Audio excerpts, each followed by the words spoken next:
sitting on the balcony railing. A young man with black hair felt like he was about to die. A small bottle of liquid and a single glass stood next to him. The street beyond the balcony was filled with hostile people waving axes, pitchforks, and other potentially dangerous objects. They were chasing them, chasing someone. The city was in ruins and burning. The young man thought he was a cursed child and that everything was gone because of the seal of darkness. He looked at the back of his right hand. There was a seal of darkness on the back of his hand. The use of darkness magic is forbidden. A person would be consumed by the darkness and turn into a demon as a result. Therefore, it was strictly forbidden. The young man believed that he couldn't use any other elements such as fire, lightning, water, earth, air, or light because of the mark. He took a tiny bottle of poison. Thinking that he was exhausted and had no purpose in life, he opened this bottle and poured its contents into a glass of water. The poison caused the water in the glass to change color and emit a foul odor. The young man fervently believed that he had only one choice because he knew that if he fell, people might be hostile towards him. Taking a sip of water, he thought that he wanted to experience darkness magic one last time, so he formed a dark ball of dark energy in his right hand. Clouds covered the entire city after the ball was raised with energy, and a dark thread of energy ran through the entire city. Those who witnessed this scene were terrified and thought that the world was ending. With tremendous force, the ball of energy expanded and spread like a bright light. The young man was excited after seeing the power of darkness. After using it, he felt so light that he leaned against the railing and almost lay on top of it, smirking slightly. All he could think about was how much he wanted to sleep. The remaining liquid spilled out as a bubble and the empty bottle rolled on the ground. The young man believed he had no regrets, even if he became a demon. He heard a female voice in his head asking what was wrong with this body and angrily yelling. The young man didn't expect it and assumed it might be a demon. He kept hearing a woman's voice urging him to get up and stop lying down. The young man was stunned as he had not turned into a demon as he had assumed. He was somewhat aware of it, but it was unique, and he wondered what kind of demon was haunting him. After coughing heavily and covering his mouth with his hand, the young man's hand was covered in blood. To prevent the demon from harming people, he drank poison beforehand. He began to cough violently, and his eyes clouded over. His mind was working feverishly, and he regretted that it was too early to leave. At that moment, the balcony door suddenly opened and a girl appeared. However, the young man was already slowly losing touch with the outside world and thinking about how much he wanted to know. He stopped answering when the girl who was crying called out to him. The young man was called by his first name when he opened his eyes and found himself surrounded by small children. His full name, Alec Arnaus Luxia, someone used. Little Alec stood in shock, wondering where he had gone and if he was dead. He was approached by nuns and saints who wished him luck and asked if he was ready. According to one of them, he would certainly be granted the sacred seal. Then he gradually realized what he had been told when he saw a statue of a saint standing before him with angelic wings. And to his surprise, he discovered that this was the ceremony of the divine seal. Alec noticed many small children around. He thought it might be an illusion of a demon, but he couldn't understand how he was able to go back in time. Unable to understand, a young boy with blonde hair stood next to him, chatting to himself about how his brother could get the fantastic seal, not who he was. Alec turned sharply when he heard the voice and saw little Rupert. Rupert cast a surprised look at him as well. Alec pondered sadly, looking at him, what had happened to Rupert at that time. There was a white seal on the back of the palm of a young girl with long blonde hair. She was the daughter of Iris Illyria, the Margrave of Illyria. Because she had been given the seal of the holy, she was called the saint. Alec recognized and remembered her when he looked at her. Everyone in the hall started whispering that she was the fiancée of Mr. Alec was still considered a saint. Iris noticed his eyes and smiled gently at him. Alec, however, turned away abruptly, and then someone else also got the seal. Rupert was the one who had been given the seal of the God of Light. He remembered being called the Cursed Prince in the past, and he believed that he would have to go through his previous life again if he was granted the seal of darkness. He reasoned that he would choose his own seal if he could. Suddenly, a seal of darkness materialized on the back of his hand. It was a seal that startled and frightened all who saw it. Alec raised his right hand in the middle of the crowd. The hallway was surprisingly quiet. Even the saints were speechless, staring at him in bewilderment. His possession of the seal of darkness was gradually being whispered about by everyone. Standing beside him, his brother Robert was equally stunned at the realization that he had the God of Light, and his brother had darkness. After this thought, Rupert covered his smile with his hand and grinned maliciously and contentedly, and he wanted to reassure Alec as if nothing had happened. However, Alec laughed and declared that the darkness had returned. Unprepared for such a response, Rupert stared at him in shock, assuming he had lost his mind. Iris gave him a frightened look as well. Alec was already on the verge of losing his composure, pondering in his mind why he had to go through all the horrors of his past life again because of his rebirth. How his friends, family, and servants had abandoned him. In his previous existence, he had been rejected by everyone. He was sure that his engagement to Iris would end while still in this life. Alec literally lived among books until his rebirth, searching for answers to riddles, such as why a person could possess the seal of darkness or if they could have other abilities. Alec even tried to use magic from other elements to try to be recognized by others and be of some use. Despite his inability to use magic, the Cursed Prince practiced it, according to the servants who watched him during his training, and they mocked him, calling him impolite. He believed that receiving this particular seal was not his mistake because he remembered all the hard times in his previous life. He also made the mistake of viewing this seal as a curse rather than a blessing in his previous life. Eventually, he discovered that he could safely use darkness magic without worrying about becoming a demon before he died. With this knowledge in hand, he made the decision that things would be different in his current life. With a determined smile, he made a promise to himself to become the greatest darkness mage and prove his strength and worthiness. Warm sunlight poured from the windows of the rooms in the large, beautiful palace. One of the rooms was filled with a large number of servants. One of them, a young servant trembling with fear, asked Alec to take a short vacation for a month. Alec had this room, which was spacious and well furnished. He listened to the servant's request while sitting on his bed. This scene was absurd, he thought tiredly as he sat there. They could have stated that they were afraid and wanted to surrender immediately. Alec was reading a book with instructions on dark magic some time later. He wanted to start by trying to create a fireball. He tried to simply compress the magical power into a ball, figuring he wouldn't need fire magic knowledge for such magic. And he succeeded in creating a tiny ball, but it suddenly took off and exploded.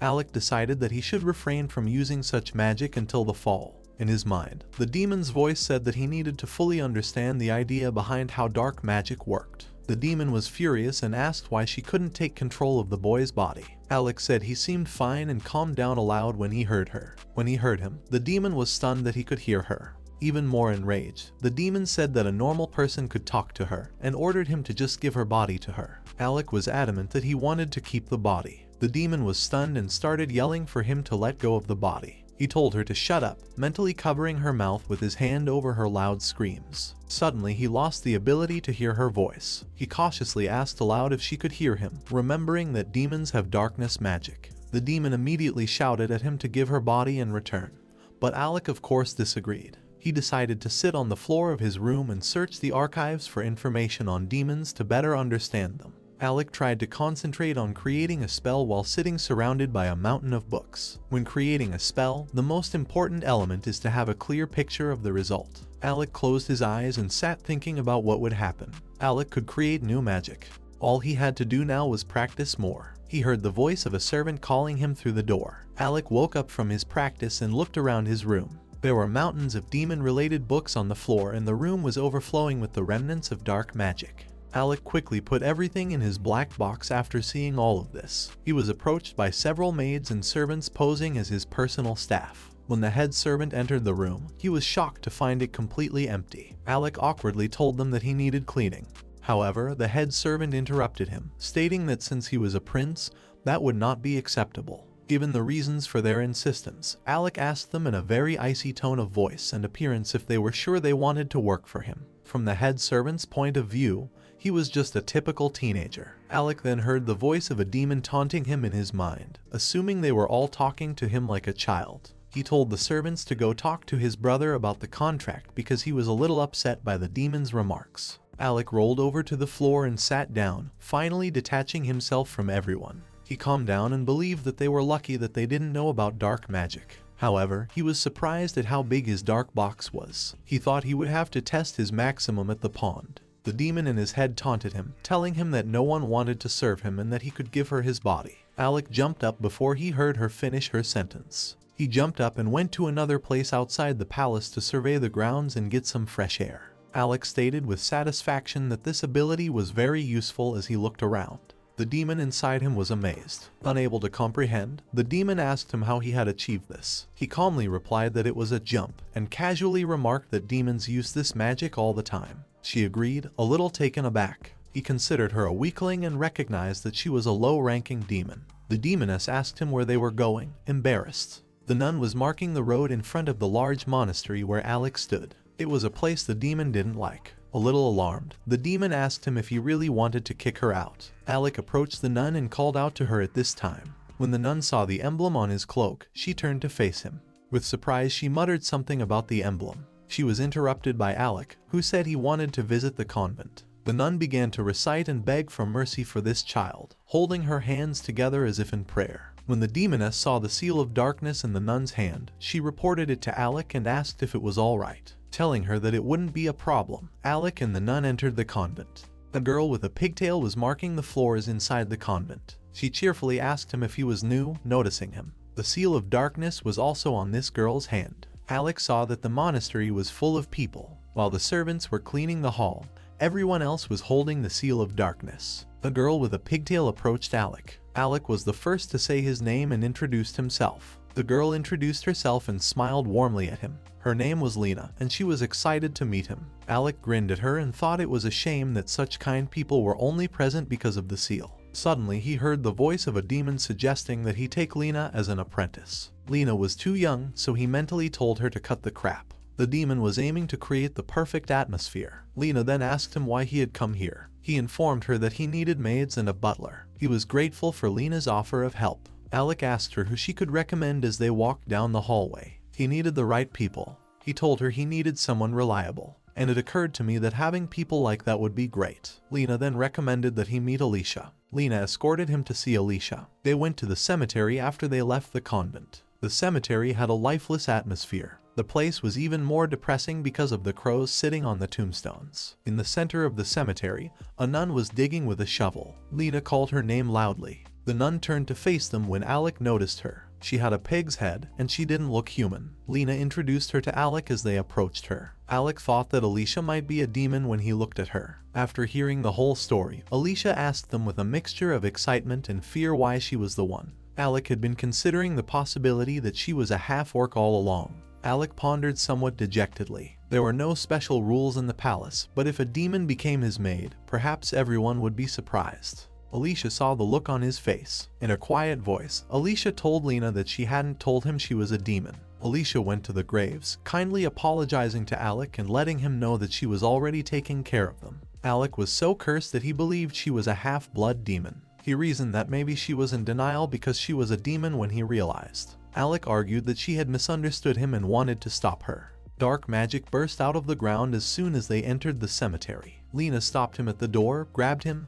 and pushed him away. She claimed that since this was a cemetery of the damned, dark energy often appeared here after they both saw the energy orb. Alicia pointed her hand at the orb, noticing it. Lena continued by saying that Alicia works here because she could easily deal with it thanks to her Holy Night seal. It only took Alicia one swing to destroy the orb. Alec knew how extraordinary and powerful the seals of a saint and god of light were. He wondered how Alicia, who had such a large seal, worked the graveyard. Alec confirmed that the ground in the cemetery was imbued with dark energy by touching it with his hand with the seal. He believed that while he could use his dark box, he did not have the power to destroy that energy. He summoned his dark box, which instantly materialized on his hand. All the dark energy that had gathered in the graveyard is instantly drawn into the dark box. Alicia notices this and starts backing away. Alec wanted to put all the dark energy inside the box as it absorbed it. The very reason for its appearance should also disappear if he absorbed all that evil energy. The cemetery became brighter once all the dark energy was absorbed by the dark box. The gloomy atmosphere that permeated the initial impressions disappeared.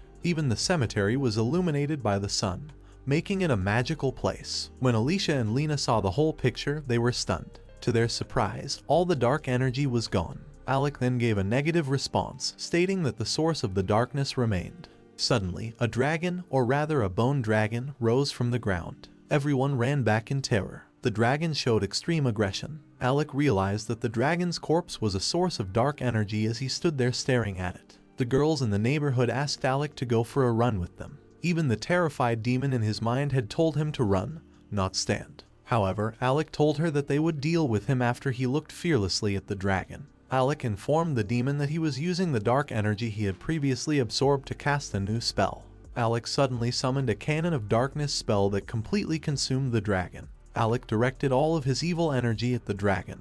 Alec instantly destroyed the bone dragon with this spell. Without knowing how he did it, all the girls stared at him in amazement. Both the dragon and the source of the evil energy were destroyed. Alec was happy to discover that he had more power than he had expected. The demon screamed furiously and fearfully in his head, claiming that it was to be expected considering how much dark energy he had expended. Alec stood behind Lena and Alicia, who called out to him, and cast a somewhat worried look at him, waiting for an explanation. Alec clumsily and aggressively said he didn't understand how the dragon died when he felt their stares. As a lifeline, Alicia pretended not to notice anything and simply replied that perhaps the dragon had self-destructed.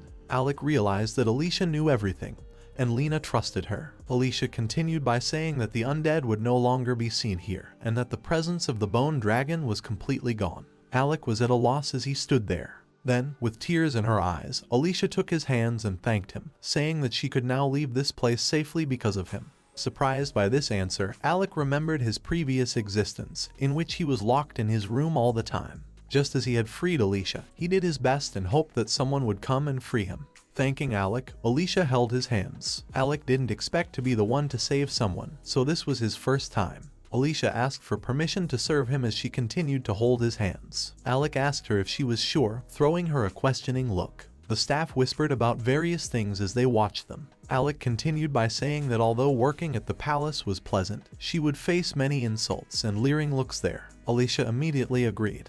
With a genuine smile, she informed him that her goal was to serve him forever, and that she didn't need the money. Alec was a little embarrassed at such serious remarks. The demon inside him asked him if he wanted to follow Alicia. In agreement, Alec informed Alicia that it was up to her. After she nodded cheerfully in agreement, the demon signed the contract. Alicia suddenly magically transformed into a beautiful young girl. Her beastly body parts and pig nose were missing. She became taller and took on a distinctly feminine figure with large breasts in the front. Alec found himself facing Alicia's chest because of the drastic change in appearance and height difference. He was so embarrassed that he felt dizzy. Lena stood in bewilderment as well. Alicia touched her face, confused, wanting to know how it went because she didn't understand what had happened. Gathering his thoughts, Alec took a few steps back and pondered the implications. Alec asked the demon if she was responsible. She then asked if he wanted to follow her. She defended herself by saying, Alec stated that he didn't mean it with a hint of annoyance. He asked about the identities of the followers. Only if he gave her his body would the demon agree to answer. However, Alec was so annoyed that under pressure, the demon agreed to just answer. According to the demon, followers were magic that worked similarly to human taming spells. The difference was that the follower's race changes to the host's race when they become a follower. Seeing Alicia's change, Alec realized everything. Alec walked up to Alicia and told her that the agreement was a mistake and apologized. Alicia threw him a surprised look. Alec assured her that he would terminate the agreement immediately. He was stopped by Alicia, who said that she was pleased with her new appearance and that everything was fine. Alec then reasoned that there wouldn't be any problems at the palace if she actually looked like a human. Alec called out to Alicia and continued walking, agreeing. He was followed by Alicia as well. Lena reflected on how cute it ended up being, looking at the two of them. Lena wished them luck as she waved after them. Alec stopped approaching Lena, noticing her seal of darkness. He said her seal had a blade of darkness as he took her hand and showed it to her. Her night vision and swordsmanship abilities are greatly enhanced by this seal. After learning about her seal, Lena eagerly asked if he could recognize seals. Alec said he partially understands. Those with the seal of darkness have this ability. Lena laughed happily, happy to celebrate her seal. It wasn't useless after all, she said, thanking Alec for the information. Alec just grinned widely. Alec remembered his declaration that he would become the greatest mage of darkness. But when he saw the happy faces of Lena and Alicia, he realized he had used his seal of darkness to help them both. He looked at his hand that held the seal of the abyss. He had no idea what that seal could do. He had endured taunts and everyone in his past life thought he was a demon. However, now he realized that he wanted to be the best dark mage in his new life. That was his promise. He would learn the magic of darkness for the benefit of his friends. Holding hands, Alec and Alicia walked through the jump to the palace. Finally, they arrived at Alec's room. Alicia looked around the space. This was Alec's room, he told her. She praised Mr. and expressed surprise that there was such movement magic. Alec asked her to share it with the others, silently pointing his index finger, since she had sworn loyalty to him and stated that it would be their secret. Alicia gladly obeyed him. Suddenly there was a knock at the door of the room. It was the maids and the butler. He said he was sorry to disturb him, and then he noticed Alicia standing in the center of the room. Surprised, the butler asked Alec what her name was. Alec introduced Alicia and stated that she would be his personal maid from now on. Since no one wanted to serve the cursed prince, the maids behind the butler began to speculate that Alicia might have been a commoner. However, the butler cried out in surprise when he saw Alicia wearing the seal of a holy knight. The maids continued to talk about Alicia, mentioning that she had a very unique seal. Hence, she was also given the seal of darkness. Alec knew that people in this country were only judged by their seal, having heard the maids whispering. After all, the seal made him have a terrible attitude in his past life. He also couldn't leave the room. Alicia then began to defend Alec in the face of this negativity, telling everyone that he was a wonderful man and that he saved her. Alec intervened before she could reveal the details, stopping her halfway through. Alicia sympathized with him, pulled herself together, and stood up for him, saying that he was incredible. "He's just a cutie," she said, pointing at him. Alec was pretending to be an adult at this point.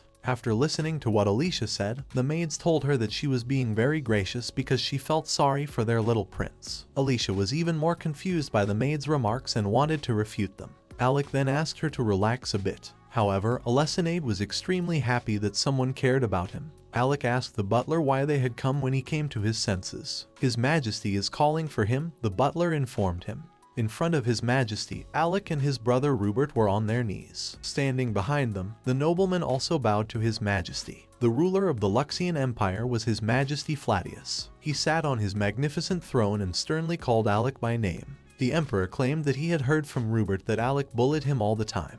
The word bullying made Alec a little uncomfortable, but then Rupert interrupted him by saying that his brother already had a cursed seal. He asked me to be less strict with him. After listening to Rupert's remarks, the Emperor felt proud of his generosity. He then made it clear to Alec that he should be ashamed. He even mentioned the possibility that the cursed seal had been given to him in exchange for Ariason.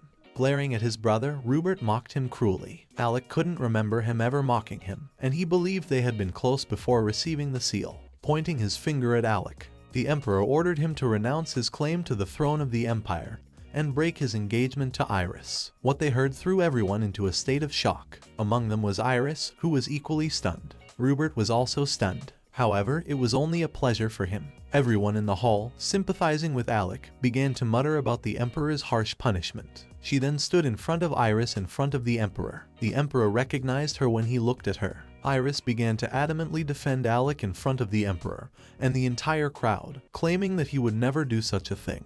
When Alec heard her voice, he was stunned. Iris' father stopped his daughter and ordered her to be silent. The daughter of the Margrave of Illyria was recognized by the Emperor, who remembered that she had the seal of a saint. Everyone in the corridor began talking quietly about what was going on. Alec questioned Iris's motives for protecting him. After all, things had been different in his previous life. Alec, who remembered his previous life, didn't spend much time with Iris, especially after he got the seal. Alec proposed to her at the age of 6, immediately falling in love with her. They then made the decision to get engaged. After that, however, Iris started avoiding him. He never saw her again after they received their seals when he was 7 years old.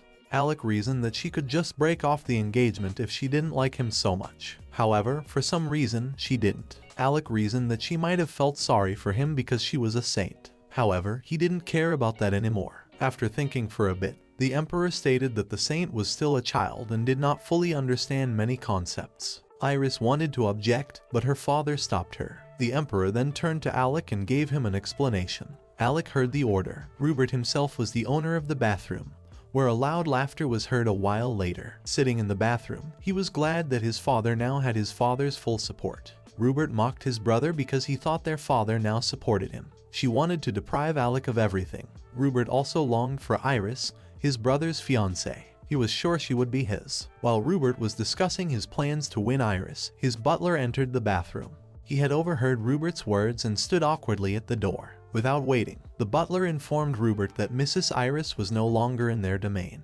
Rupert was shocked and annoyed by this news. After pondering why Iris had left their domain, Rupert suddenly thought that she might have been stalking Alec. The fact that it was always Alec annoyed him. The butler then informed him that he was expecting Rebirth, and that priest Barrios had arrived. Barrios was a former priest of the Church of Light. With a satisfied smile, Rebirth informed the butler that he was ready to leave. Barrios thanked Rebirth for inviting him and his many holy vassals to his palace. In addition, Barrios was the chief priest of the God of Light cult. With ulterior motives, Barrios pitied Rebirth because his older brother Alec had been given a cursed seal. All those who wear the seals of darkness are truly despised by this God of Light cult. Their cursed prince will soon leave the walls of this castle, Rebirth told the priest. Falsely excited, the priest claimed that such individuals could bring anarchy to the entire empire. Without hinting at his intentions, Rebirth told him that his father would deal with the cursed prince if he told him everything. The priest agreed that it was the right choice for Rebirth, his creepy smile barely visible.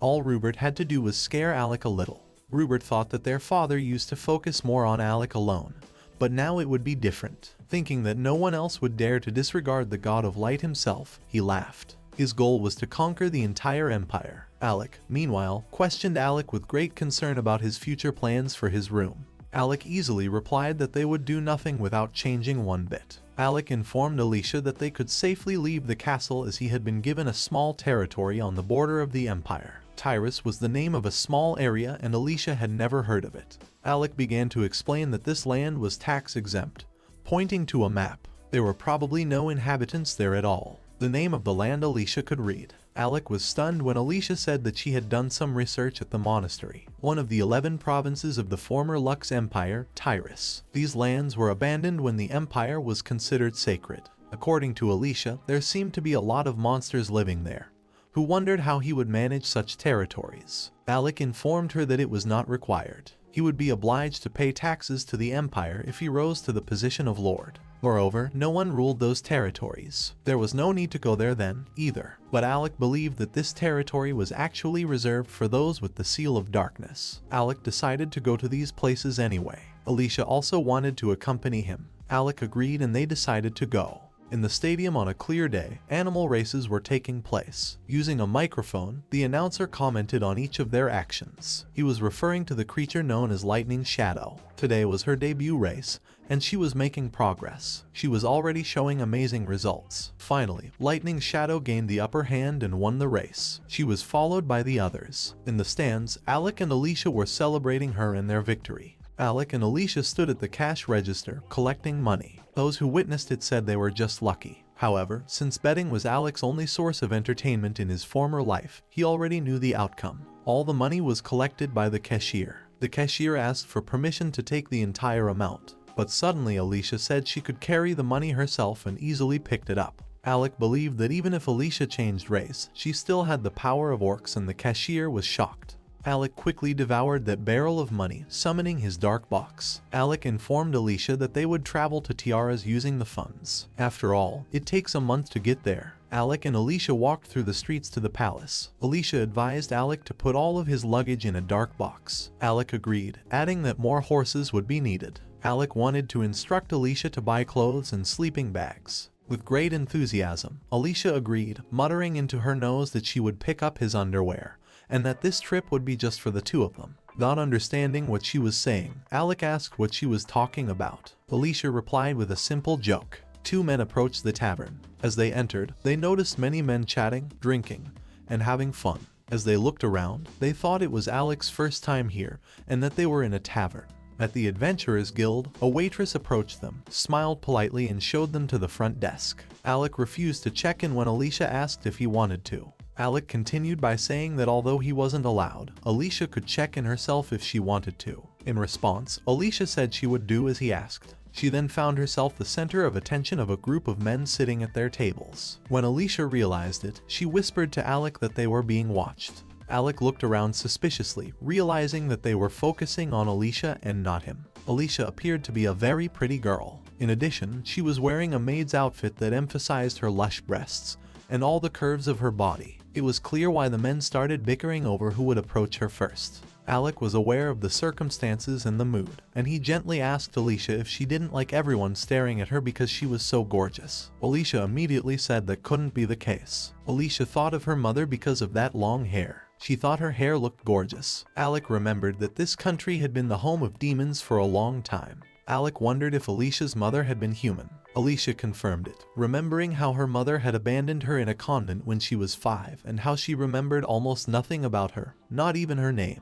She smiled as she said, "I definitely remember having a good family," following the sad memory. Alec looked at her with relief. Alec advised Alicia to check in, as it would be very helpful for their trip. He asked about her age and said that they could start being adventurous at the age of 12. In response, Alicia stated that she was 15 years old. Alec thought that Alicia didn't look like a 15-year-old with her looks. Alec continued to tell her that they would be able to save money and fulfill requests while traveling. In response, Alicia said she understood.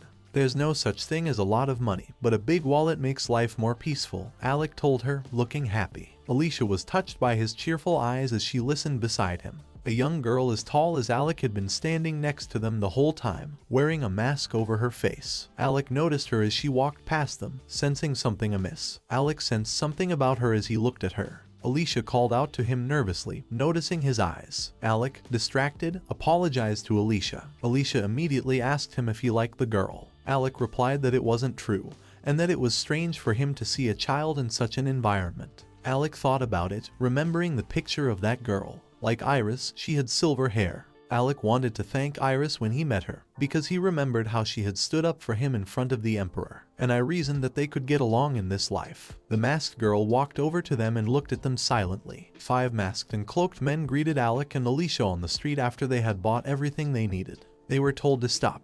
They all claimed to have discovered the cursed prince as they pulled out their swords. Alicia stood up and used herself to defend Alec. 5 men standing against a child and an unarmed girl annoyed Alec. Alec wanted to demonstrate the full power of darkness magic, so he held out his hand with the seal. But when he stood next to Alicia, who was imagining Alec complimenting her, she told him to leave it to her. Alicia knocked out one of the 5 men's swords with a single leg kick after they started attacking. She quickly began attacking them, catching the sword in her hand, and her blows literally knocked them all down. Each of the 5 men were taller than the others. Alec praised her and was thrilled with her. And for Alicia, it was all too easy. She had, after all, fought the undead in the monastery graveyard. But she hadn't anticipated their weakness. Alec heard the demon's voice in his mind. Alec remembered that he had a demon. The demon was furious that he had completely forgotten about her. However, the demoness gave Alec some interesting information about how the power of his followers was based on the power of their master. In other words, Alec's followers would be stronger the stronger he himself was. Alec realized what the demon was saying and awkwardly thought that he could destroy an entire city if he used his dark magic. Alice asked Alec who the unconscious men were by looking at them. Alec replied that they were assassins from a cult worshipping the god of light. "Don't worry," Alicia said calmly, "those guys were too weak. They shouldn't relax anyway," Alec parried. For a moment Alicia said, "They're just thugs." Alec smirked at Alicia and stated that he had nothing to fear from her, thinking that Rebirth had probably set these men up. Alec and Alicia went to Tiara's on horseback, as it was fast and comfortable, though the boy was incredibly embarrassed during the ride, as he had to rub against the melons of his beautiful companion. Alec cut their journey to Tiara's short, using his riding spell from time to time, and it was a very useful spell. Following the road, they reached a place known as Lysian.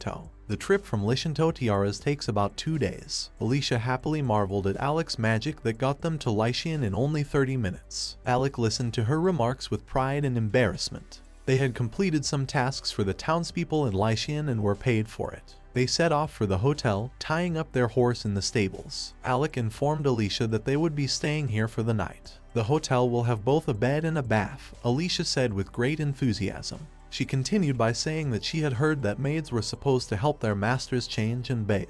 She asked permission to help him.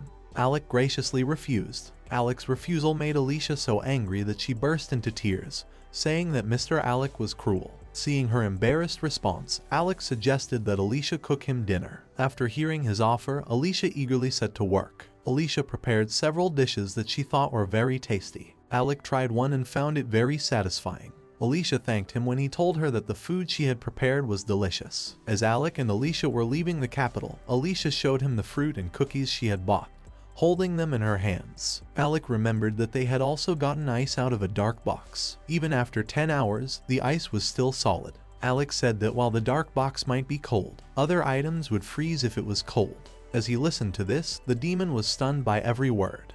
Hysterically, the demon asked himself how it was and why they weren't melting. It always melts, after all. Awkwardly, she turned to Alec and asked him what it meant that time had stopped in his mailbox. Alec believed it to be true. Alicia was thrilled to learn that everything in the dark box would always stay fresh, no matter what she cooked. As usual, Alicia complimented Alec on his skills. Looking at that dark box, Alec felt that the magic of darkness was simply unfathomable, and that he should learn more about the effects of the dark box. It had gotten dark. Alec slept on the bed across from Alicia. Alec rolled over on the bunk and sat up. Alec decided to practice his jumping spell because he was having trouble falling asleep. After changing his clothes, he practiced teleporting across the rooftops of the houses on the street. He stopped abruptly at one of them to admire the city at night. The view of the night city from the roof of the house was amazing.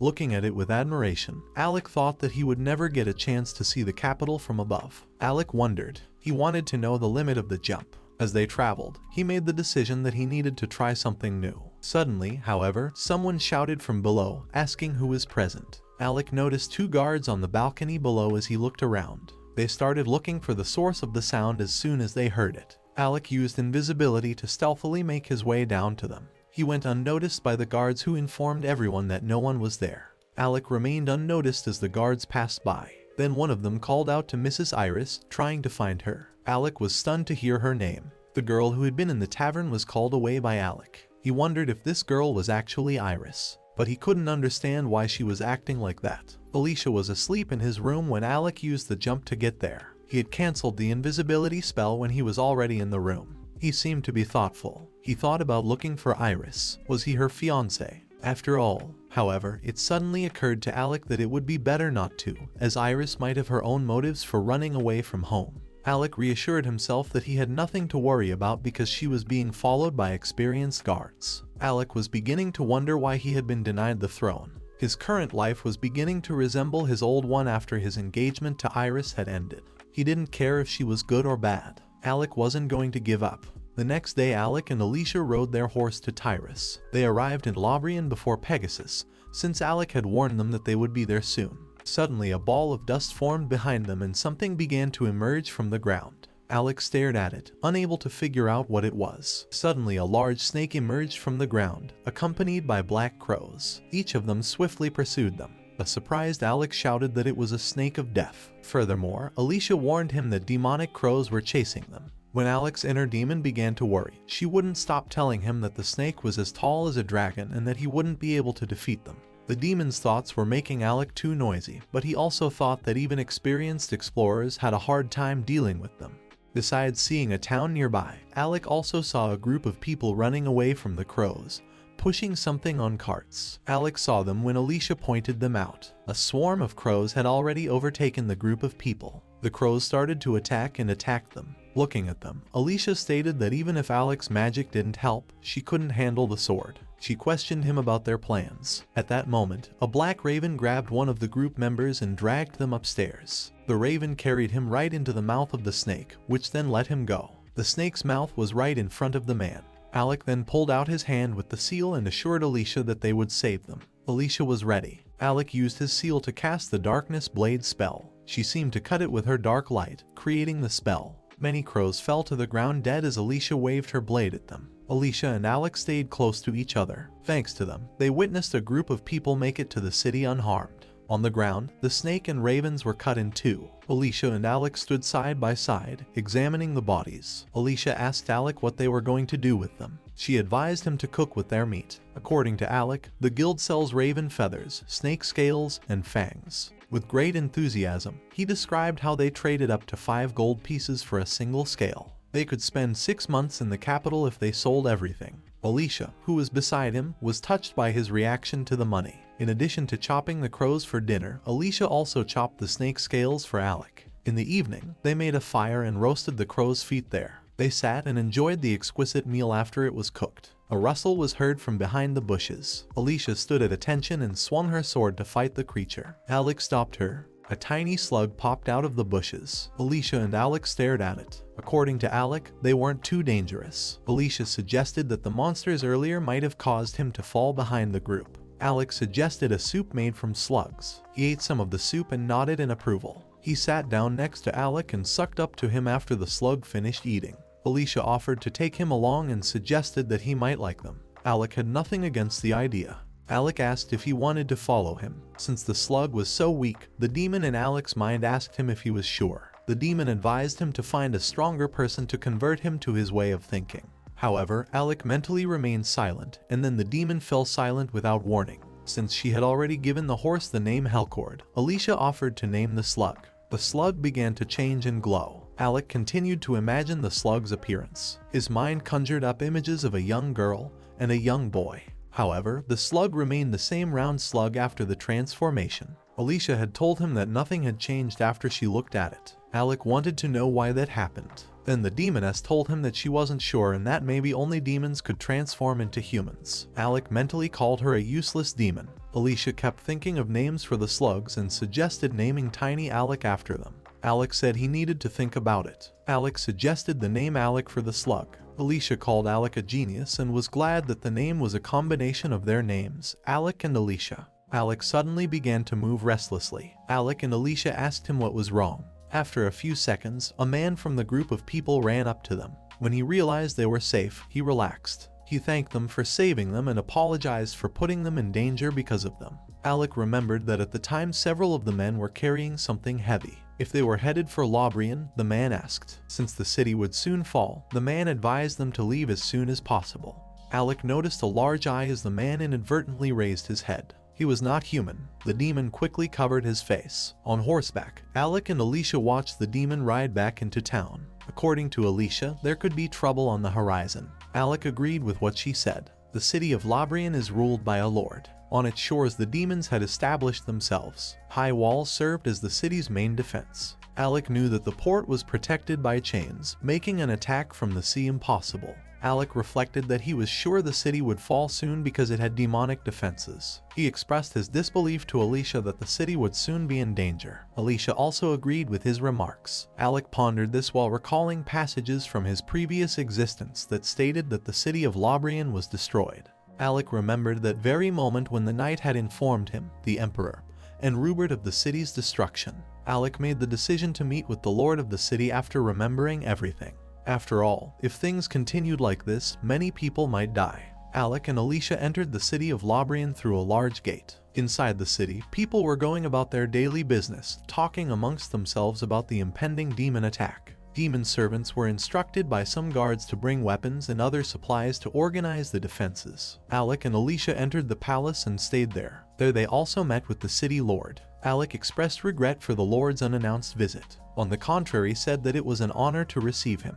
With great courtesy, the lord asked Alec why he was here. His Majesty gave me the lands of Tyre, Alec parried. This stunned the lord, who inquired if he intended to go to these ruined places. Alec coldly agreed and stated that he was interested in exploring these areas. After listening to him, the lord became somewhat agitated and apologized as he could not give Alec companions because they were preparing for the defense of the city. Alec responded by saying that he didn't need bodyguards. Alec firmly and solemnly informed the lord that he would like to help prepare the city for an attack. As he considered his words, the lord froze with surprise. Eventually, the lord restrained himself from laughing in Alec's face. After all, Alec was still too young to discuss such topics. That was rude of the lord, Alicia said, frowning at him. Alec continued, saying that they had encountered townsfolk dragging heavy chains on their way into the city. In order to restore the shoreline, the lord had instructed them to bring new chains. Alec remembered the face of the resident who approached them. That resident was a half-breed Cyclops. He realized. The lord assured them that they need not worry as they were only free laborers and slaves. He would never assign such tasks to others. The lord had stubbornly maintained that they were only demons. Alec looked at Alicia worriedly. Hearing what the lord had said, Alicia looked upset. Alec asked the lord for permission to inspect the chains. Alec and Alicia looked over the chains as they sat on horseback. Alicia suddenly called out to him and asked if he really wanted to help someone like him. Alec looked at Alicia's impassive face. Alec informed her that he had no desire to help him. He continued by saying that many people in the Empire are not as violent as the demons. They will all die if nothing is done. Alicia asked him if this city was really in danger after a short pause. The lord wouldn't be so alarmed by meaningless words. Alec objected. They recalled what Cyclops had said about the impending destruction of the city. Alicia wondered what had happened as a result of Cyclops' remarks. Alec objected that it was better to double-check. With a sad expression on her face, Alicia stated that demons were being mistreated in that city, observing the demon slaves. They were terrified of the demon invasion. Alec objected. Alicia sadly started to express her belief that she was a demon, but stopped in the middle of her statement. Alec figured that not everyone was capable of accepting demons, and he understood her completely without words. They reached the doors of the defense wall. There were 2 guards standing near the entrance. Alec approached them and explained that he was there to inspect the coastline. They couldn't get through because the guards were using their spears to block the entrance to the wall. Suddenly both of them saw Alec's clothes with the royal emblem on them. Admitting their mistake, the 2 knights began apologizing to Alec, defending their actions, saying that they had no idea he would look so young. They began to show the port's defense line. The entrance to the city was further blocked by chains that hung from the water and were secured between the defense walls. The guards showed that they were reinforcing the chains in the water at the moment, pointing to the chains. Alicia mentioned that they had met this Cyclops before, after identifying one of them. Alec confirmed, also looking at it. The famous Cyclops had been watching all the activity in the water and giving advice on strengthening.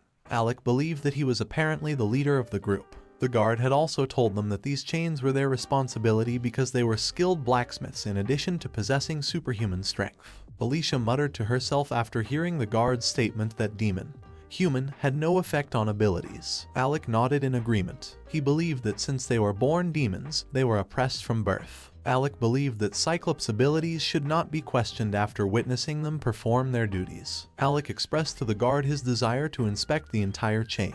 For a moment the guard was taken aback and didn't know how to respond. Alec repeated that he needed to see the condition of the chain for himself. The lives of hundreds of people are at stake, he thought to himself. Hearing the order, the guard went to carry it out. The guard walked over and pulled the lever. Then the sounds of a chain gradually rising were heard. The chain appeared out of the water. It was almost completely broken and in terrible condition. Alec shouted that the chains were broken and that there was no way they would stop the demons. Alec instructed the guards to report this to the Lord and ask for additional laborers. The guards then proceeded to follow the instruction. Alec teleported closer to the sea to the roof of one of the defensive walls, holding Alicia's hands. They could see numerous ships approaching the city in the distance from the height of the roof. Alec pointed them out. According to Alicia, there were about 100 ships waiting in the bay when she saw them. Alec replied that they could delay a surprise attack until after dark. Alicia then showed Alec the Cyclops that had escaped directly into the city from the shores. Alec and Alicia appeared in their path and stopped them.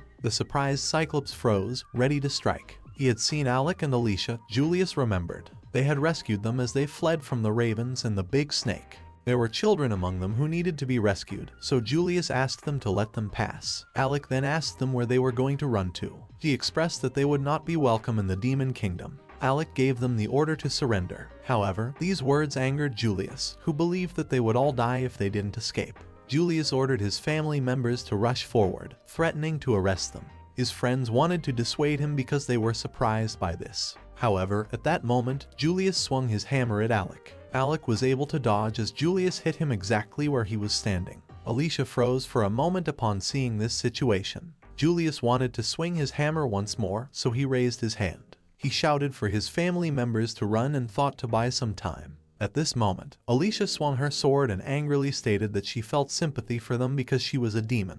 But if anyone wanted to hurt her master, she would not spare them. Julius was the target of Alicia's attack. Julius tried his best to avoid her attacks. She was fast, he thought. Behind Julius' back, his friends were worried about him. Then Julius begged them to flee from this place, and Alec used the barrier of darkness to save Julius, who was about to die when Alicia wanted to launch her final attack. Looking at Alec's magic, Julius remembered that he used the same magic to destroy all the demonic ravens. Not believing their ears, all the Cyclops stared at Alec and asked about the darkness magic. Alec, since he wasn't going to give them to the guards, Alec stopped the fight and told all the Cyclops about the misunderstanding.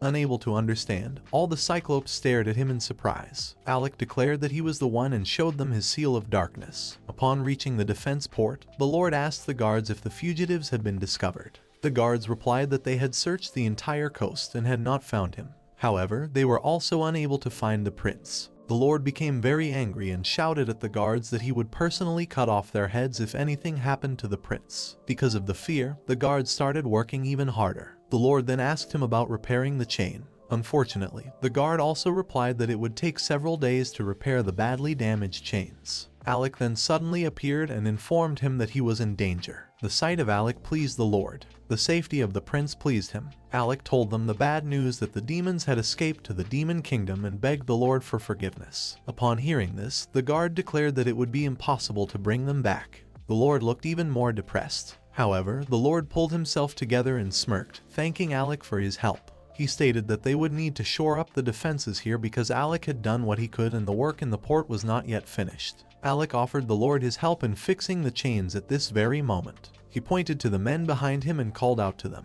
Alec informed the Lord that he thought the craftsmen could help him restore the tiara, and that he had signed a contract with them to do so. The Lord was stunned by this discovery and pointed to Alec, asking if they could fix the chains. Suddenly he had an idea. Earlier, Alec had shown his dark seal to all the Cyclops, stating that he was the same and that they would not be able to run far or escape.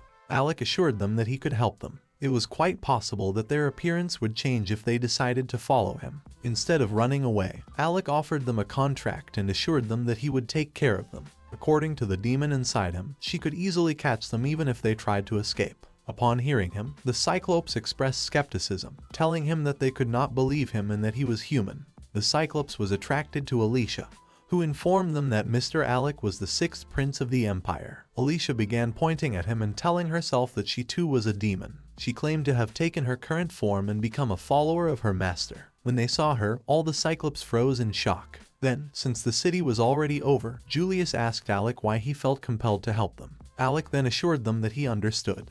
The Cyclops all identified Alec as the Seal of Darkness when he demonstrated his seal again. Alec continued by saying that Julius wouldn't have warned them of the danger in the forest even if he really hated humans. Alec said that he wanted to help and that they needed help. With tears in his eyes, Julius expressed his belief that they could live in peace if they escaped. Julius, who was already in tears, stated that many lives would be lost as a result. Alec said he understood and patted him on the head. Alec firmly and enthusiastically assured them that they would save Lobrian.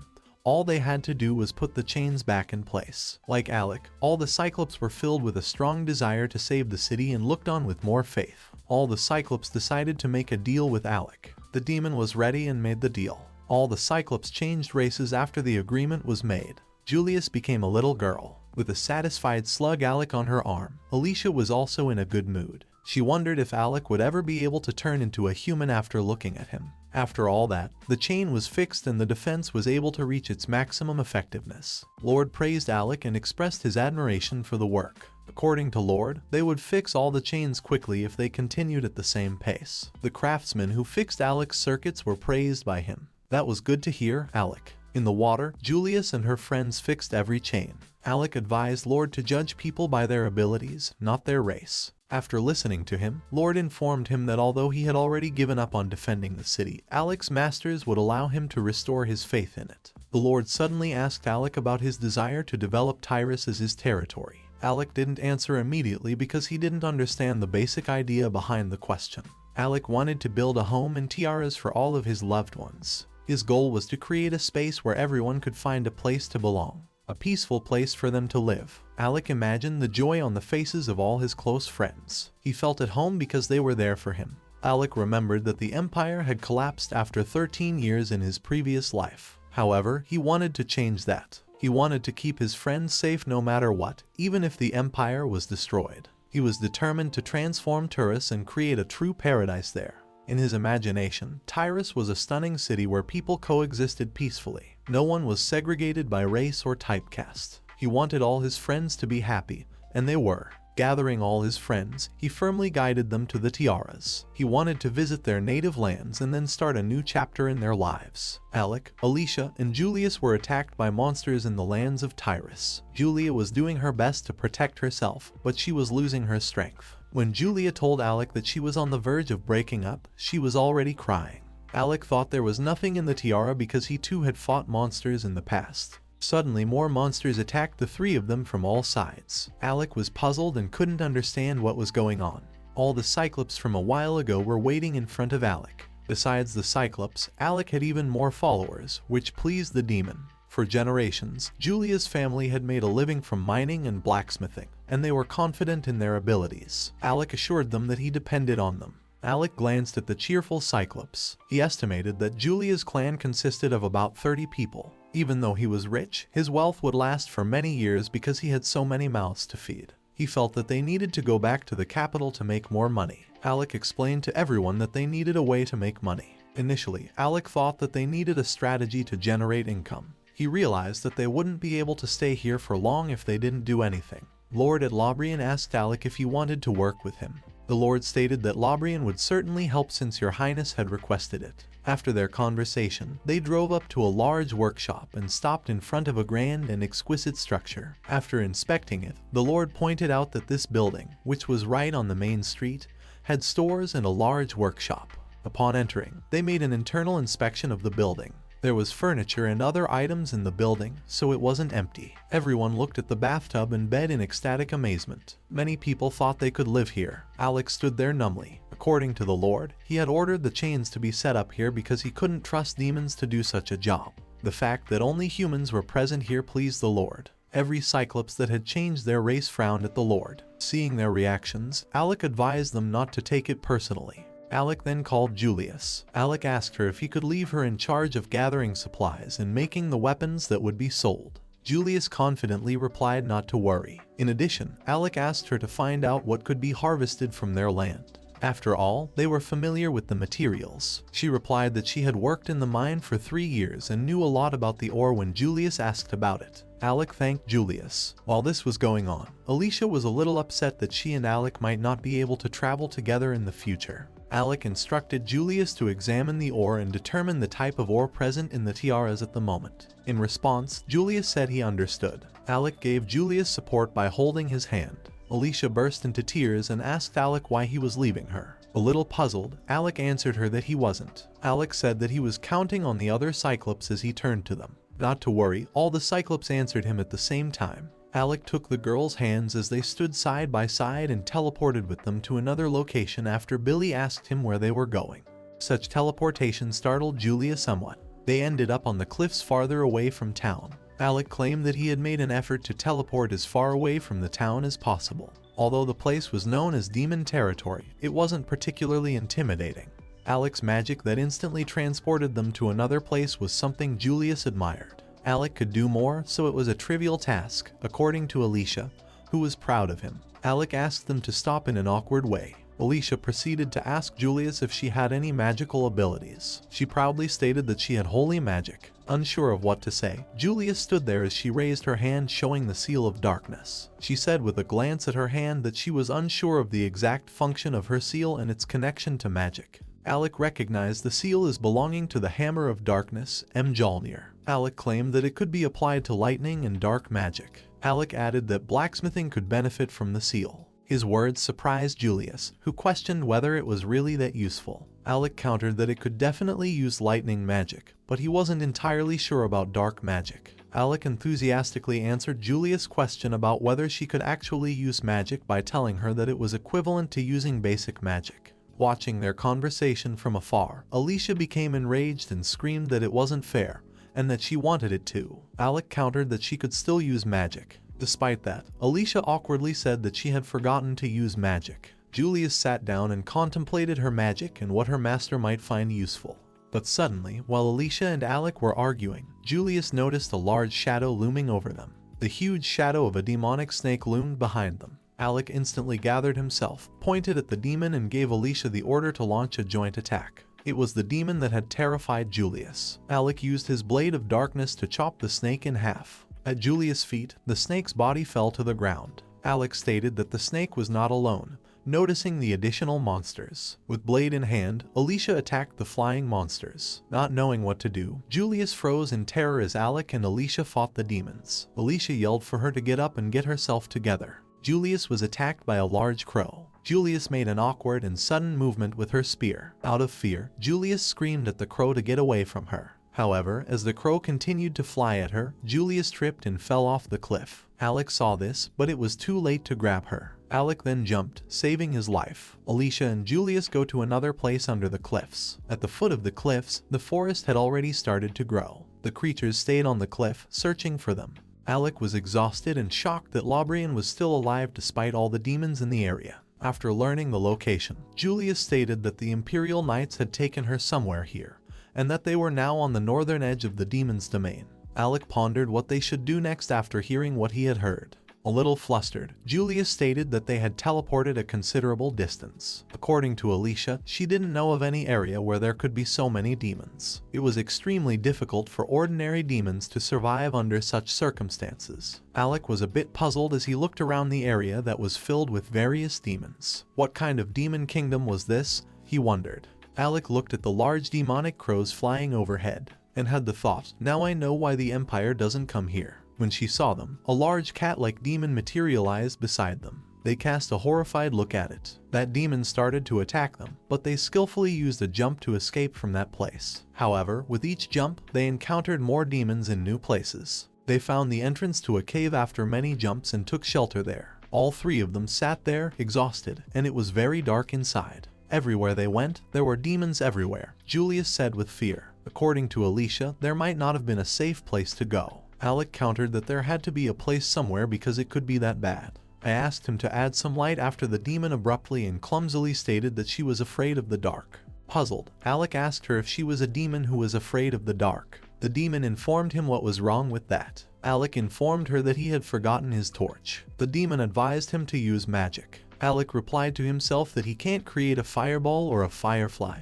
For example, he doesn't have one. The demon then pointed to Alicia, pointing at her. She advised him to just use it. When Alicia saw Alec looking at her, she got excited. The demoness said she had discussed it with Alec when he hesitantly asked if he could use it.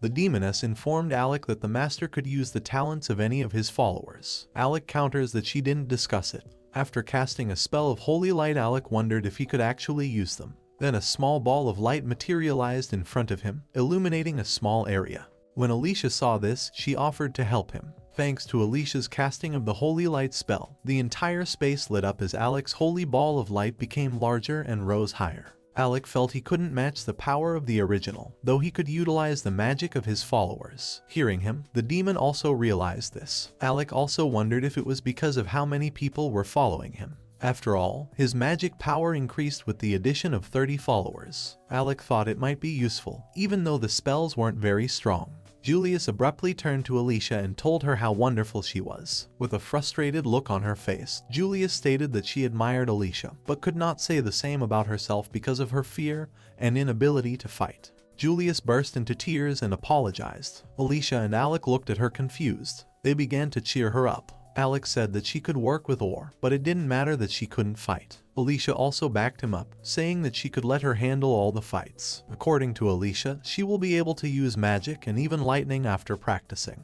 Julius looked at her gratefully while crying. The face of a snake demon suddenly appeared from the depths of the cave, looking directly at them. While Julius was smiling and wiping tears from his cheeks, Alec and Alicia saw that face. Everyone freaked out and used the blade of darkness to jump to another location while Julius turned around, unable to realize what they had seen. After another monster and adrenaline rush, all three lay on the grass, exhausted. Alec already believed his retirement was inevitable. Eventually, in the evening, all three arrived in town without incident. Alec bathed quietly in the palace. Several servants helped him and brought him a towel. Alec, Alicia, and Julius gathered in the room after their bath, exhausted from the long day. Alec advised them to come up with a better plan. Julius thought sadly that she was completely powerless to help her master. Alicia called out to her, noticing her dejected expression. Thinking that they were not competitors, Alicia smiled kindly and assured her that she could rely on her. Her eyes filled with tears as Julius looked at her admiringly. Alicia told her to do her best for Mr. Alec together. She felt much better after Julius agreed with her. She persisted and asked Alec to grab some materials. Julius grabbed some fabric and began sewing them quickly. Her finished product was a pillowcase and a neatly and beautifully sewn mattress. She pointed to the mattress and said she sewed it out of snakeskin because she wanted Alec to sleep well tonight. Upon touching the mattress, Alec was stunned by her craftsmanship and asked what she could do. He praised her for creating such an excellent product in a few hours. Alec took her hands in his, complimented her, told her that she was doing a great job, and thanked her for it. Alicia continued to believe that Julius was her competition after seeing that scene and began commenting on how smooth her skin was. All day long the workshop was busy with customers. A man in armor came in, holding a sword and scabbard, claiming that he had heard that this workshop could repair weapons. They also focused on one of the counters, since the knives she had bought from them the day before were extremely sharp, which she obviously appreciated. One of the customers approached the man behind the counter to express his gratitude. Standing next to him, Alicia states that they will have a steady source of income if they maintain their current pace. Alec, however, is not so optimistic. After a while, Alicia claims to have found the records of the tiara and places a large number of books and scrolls on the table. Among them is a map showing the tide of Tyre, mountains where magic ore can be mined, plains and forests, and Tyre itself with an island. He claims that they could explore the island and at least defeat the local demons. According to Alicia, the monsters should flee as soon as the waters of the sea subside. Alec then makes the decision to make this island his capital. The girls enthusiastically accept his offer to travel immediately, and Julius claims that today will just show her full potential. Alec promptly jumps into Alec's arms. Alec scoops him up before sending him on his way, realizing that he wants to go too. With a charming smile, Alicia offers to hold hands, but the man jumps up abruptly and doesn't hear her.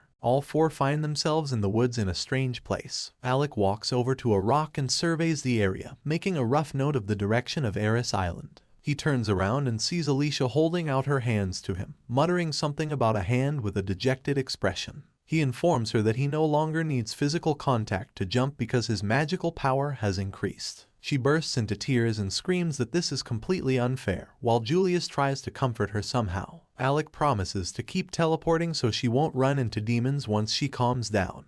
Alec uses invisibility as a means of hiding from the giant demons because he uses the jump a lot. At one point, Alicia gestures to a certain spot in an attempt to get her master's attention. Finally, he and Julius spot the right island in front of them, with many buildings, including a castle and forests. They cautiously make their way through the streets of an abandoned town with many old, partially destroyed houses. The streets are strewn with dirt and overgrowth, and they are completely deserted. According to Alicia, the town was even bigger than she expected. According to Alec's assessment of the area, more than 100 people would be able to settle there. He believes they are in an administrative zone based on his observations. He invites his friends to visit the town center. He notices that, other than tiny demons the size of birds, there seem to be no more demons on the island. Julia's face takes on an unpleasant expression. She has a negative memory of ravens. As if she has seen something horrible, Alicia suddenly points somewhere and asks in horror what it is. Julia is really startled by it, until she finds out it was a joke. Alicia jokingly calls her a coward and laughs at her. Alec suddenly notices some quick movement on the ground.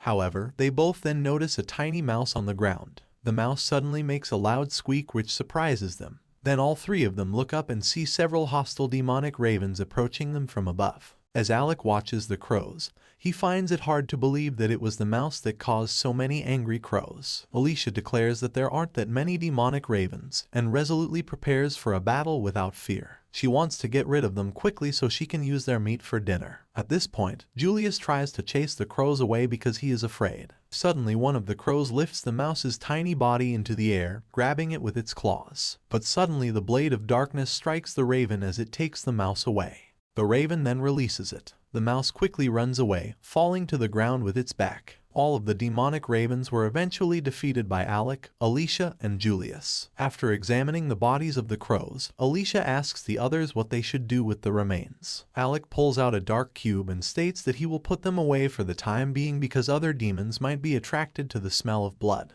The bodies and feathers of the ravens disappear into the cube after Alec uses the dark box. A mouse is watching all of this. It squeaks softly and sullenly looks around the corner. Alicia informs the others that the mouse has returned after hearing the squeak. Since it was the mouse that sicked the demonic raven on them, Julia is not at all happy about it. Alec observes the mouse and concludes that it is probably very smart. He offers to catch the mouse because he thinks it might be good for them. Alicia and Julius try to capture it together, but it skillfully eludes them both without getting caught. Until Alec intervenes, this continues. Suddenly, he jumps out and flies straight at the mouse. She gets trapped in his body because she doesn't have time to move. Alicia is pleased and smiles as she praises Alec for his efforts. Julius, meanwhile, becomes agitated because she thinks she's useless again. Alec tries to calm her down at this point by taking the mouse and stating that they won't hurt her. Alec offers her a contract with them, stating that she is a pretty smart mouse. Furthermore, he pledges not to harm the mouse. He invites the mouse to follow him with a warm smile. The mouse nods a little hesitantly at the offer, but he is still cautious. The demon mockingly and teasingly tells Alec that he's calling him nonsense again at this point. Alicia and Julius are now curiously watching the mouse,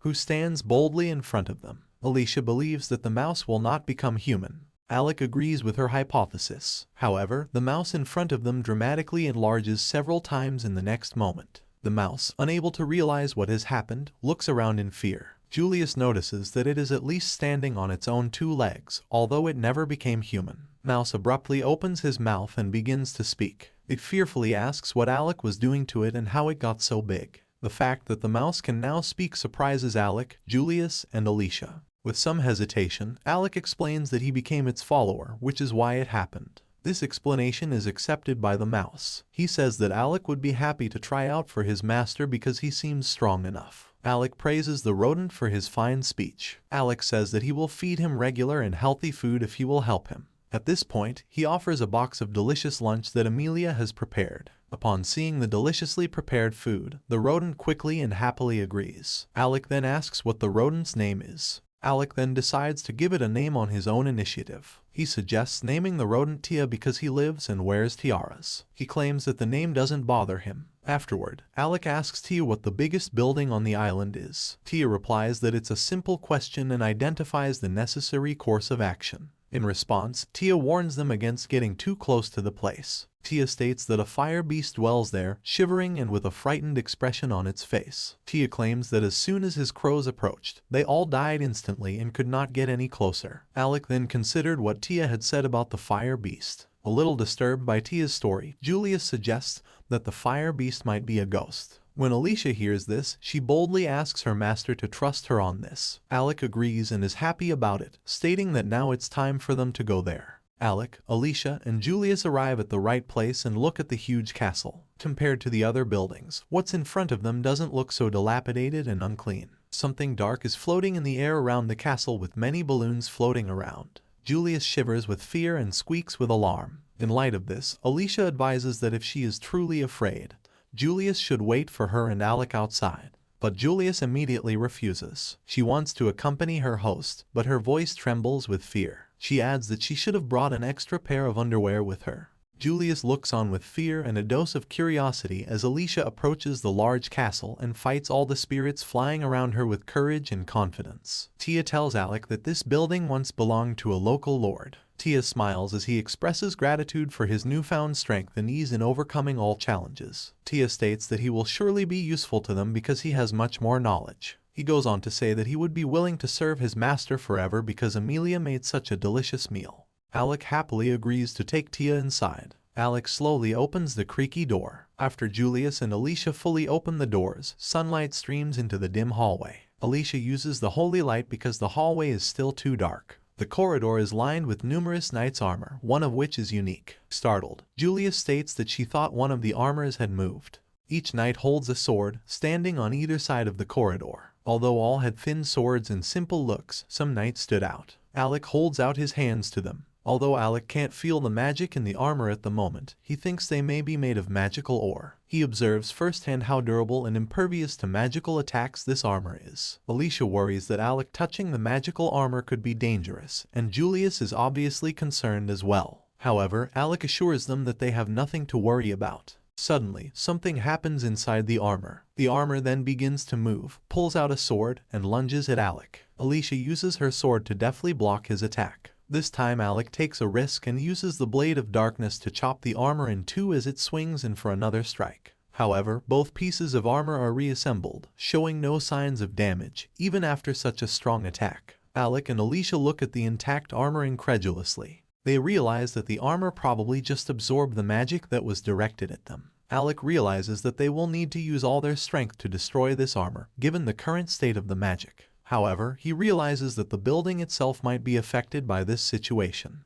At this point, Julius yells and hits the armor from behind, removing its helmet in one blow. As the armor remains motionless, she nervously inquires about the master's well-being. He seemed to have lost the ability to move without his helmet. A moment later, a clear slime with a dark core slowly begins to seep out of the area where the helmet was, expanding parts of its body in different directions in an attempt to escape the armor. Alicia no longer looks hostile. As the slime emerges from the armor, she looks surprised. She is shocked to find out that the guard was actually slime and armor. Alec is a bit puzzled by this, wondering how he hadn't sensed the presence of slime in the armor before. All three of them suddenly realize that there is a large pile of slime all around them. When they look around, they see slime everywhere in the hallway. After assessing the circumstances, Alec decides to use the seal to end things as quickly as possible. Since Shadow Wave is magic that causes mass destruction, he decides to use it. However, Alec jumps out of nowhere and flies determinedly towards the armor before the spell can take effect. He falls into the hole that the slime just came out of. After a period of shaking, the armor stops and remains motionless for a few seconds. Then, out of nowhere, Alec appears from underneath the armor, which is clinging to another slime, and pulls it behind him. Alec drags the slime and brings it to his master, forcibly pulling it out of the armor. Alec understands nothing of his strange movements, which are clearly an attempt to convey a message. At this point, Tia intervenes. He tells his master what Alec said and asks him to sign the contract with the slime. Alicia reprimands Alec for taking such a risk, and she sulks. Alec agrees with her. He states that Alec, who was then sitting comfortably in Julius' arms, was apparently inspired by his audacity. Alec smiles and states that he has no problem signing a contract with the slime. Besides, he can sell or use the armor they no longer need for life purposes as materials. Alec then puts his own on the armor, but suddenly he gets scared because he can still feel the magic in the armor. Shouting a warning to his master, Alicia quickly picks it up and takes a position in front of him. At that moment, the armor begins to move again. She informs her allies that this is clearly not a position for a newcomer at this point, and she resolutely blocks the others by getting in front. Many spirits that were previously free to fly around outside the building suddenly start flying around while the armor stands and points a huge sword at all three of them. Alec looks on in horror at the living armor that can now move even without the slime inside, while Julius looks on in fear at all the spirits that have suddenly appeared. Alicia is currently hiding her master and doing her best to keep him and the others safe. She has a hard time fending off the armor's attacks because her thin iron sword is clearly no match for the armor's bold weapons. Alicia remains dedicated to the battle, fighting off the attacks of the living armor. Watching all of this, Alec ponders how he can support Alicia under these circumstances. He recalls that when he used the Blade of Darkness to attack the armor earlier, his attacks were engulfed in flames. Suddenly he has an idea. He turns to Alec and orders him to gather all the slugs at once. A terrified Tia gets up on her hind legs and heads for the exit, declaring that they must run. At this point, Alicia was still having trouble with the living armor. After all this time, it was clear that she was exhausted. Although she is able to fend off attacks, she realizes that the standard iron sword is not enough to counter her opponent's weapons. Spirits sneak up on Alicia from all sides while she is busy. She cannot avoid them as she discovers them too late. Alec is able to help her. He exorcises all the spirits in the neighborhood using a dark box. Alec assures Alicia that she doesn't have to worry about the spirits because he will neutralize them. At one point, Alicia manages to slip her thin sword into a narrow opening between pieces of armor. Alicia's ability to wound the living armor has pleased Julia, who is left with her allies. Alec cleverly disposes of these severed arms using a dark box. Alicia is pleased because this plan will allow them to deal with the live armor in time. But surprisingly, huge streams of flames start actively oozing out of the armor in all directions. Alicia tries to somehow hide from Alec as he stares at the flames in shock. Alec yells at her to stop, as it would be better for them to retreat and recover under the circumstances. Alicia worries that the entire mission could burn and collapse if the flames continue to leak out of the armor. Tia screams in horror that everything is on fire and points to the ceiling while Julius stares in horror at the blazing beams. Alicia was distracted for a moment and didn't have time to protect herself from the jet of flame that was coming towards her. It stretched out in front of her like a human shield, but Alec was able to close it. His body parts fall into the fire, putting it out a bit. Alec then returns to his previous state, looking visibly exhausted and weak. Since he has the attribute of water, Alicia says that it was too risky for him and is afraid for him. Alec remembers something and gets an idea when he hears the words water. He turns to Tia and gives him instructions on how to prepare the slugs. The scared and worried slugs huddle together in a pile. Alec realizes that there are about 100 slugs, and with that many they can certainly handle the fire. Alec decides to put his strategy into action. He yells for Alicia to move away and turns to face her. After she follows instructions, Alec reaches out and uses a water bomb.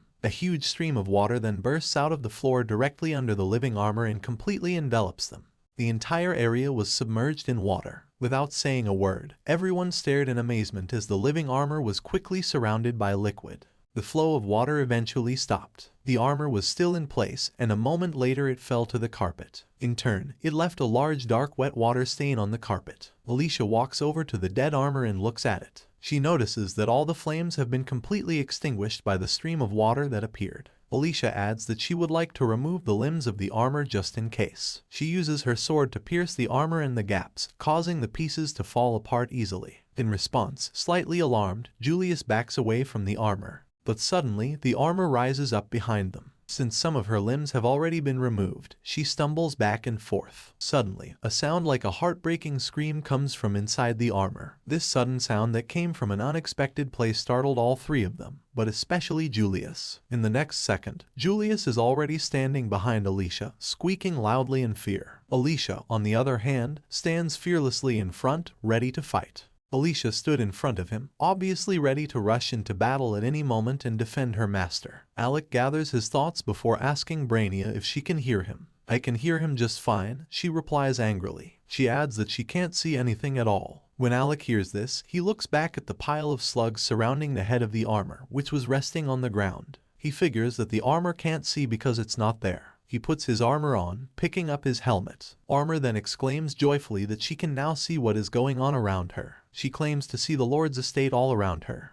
He claims to have arrived on this island as the new Lord of Tyrus. He boldly asks Brainia to give him a detailed account of everything she knows about this place. She was stunned to learn that the prince in front of her is a prince. She remarks that she didn't even consider the young man in front of her a royal ancestor because he seemed so young. The armor can bend as far as her body allows it to. She apologizes to the prince with a polite bow. She also introduces herself graciously, stating that her name is Selena de Jaffraps. According to Alec, Selena was probably a knight in the former empire. He then asks her to tell him what happened on this island. Selena begins by stating that Tyrus was once attacked by just one man, and that she was the commander of the 6th squad of knights that came from the empire. The woman was dressed in all black. Selena and all her subordinates were easily eliminated by this woman. Memories of the past flashed in her eyes. Alec realizes in his mind that one man killed the soldiers who fought Alicia. At this point in her story, Selena adds that she somehow became living armor, and that she had to deal with all the invasions. However, one day she fell asleep as her body stopped moving altogether. Alec assumes in his mind that Selena simply ran out of magic, which is why this happened.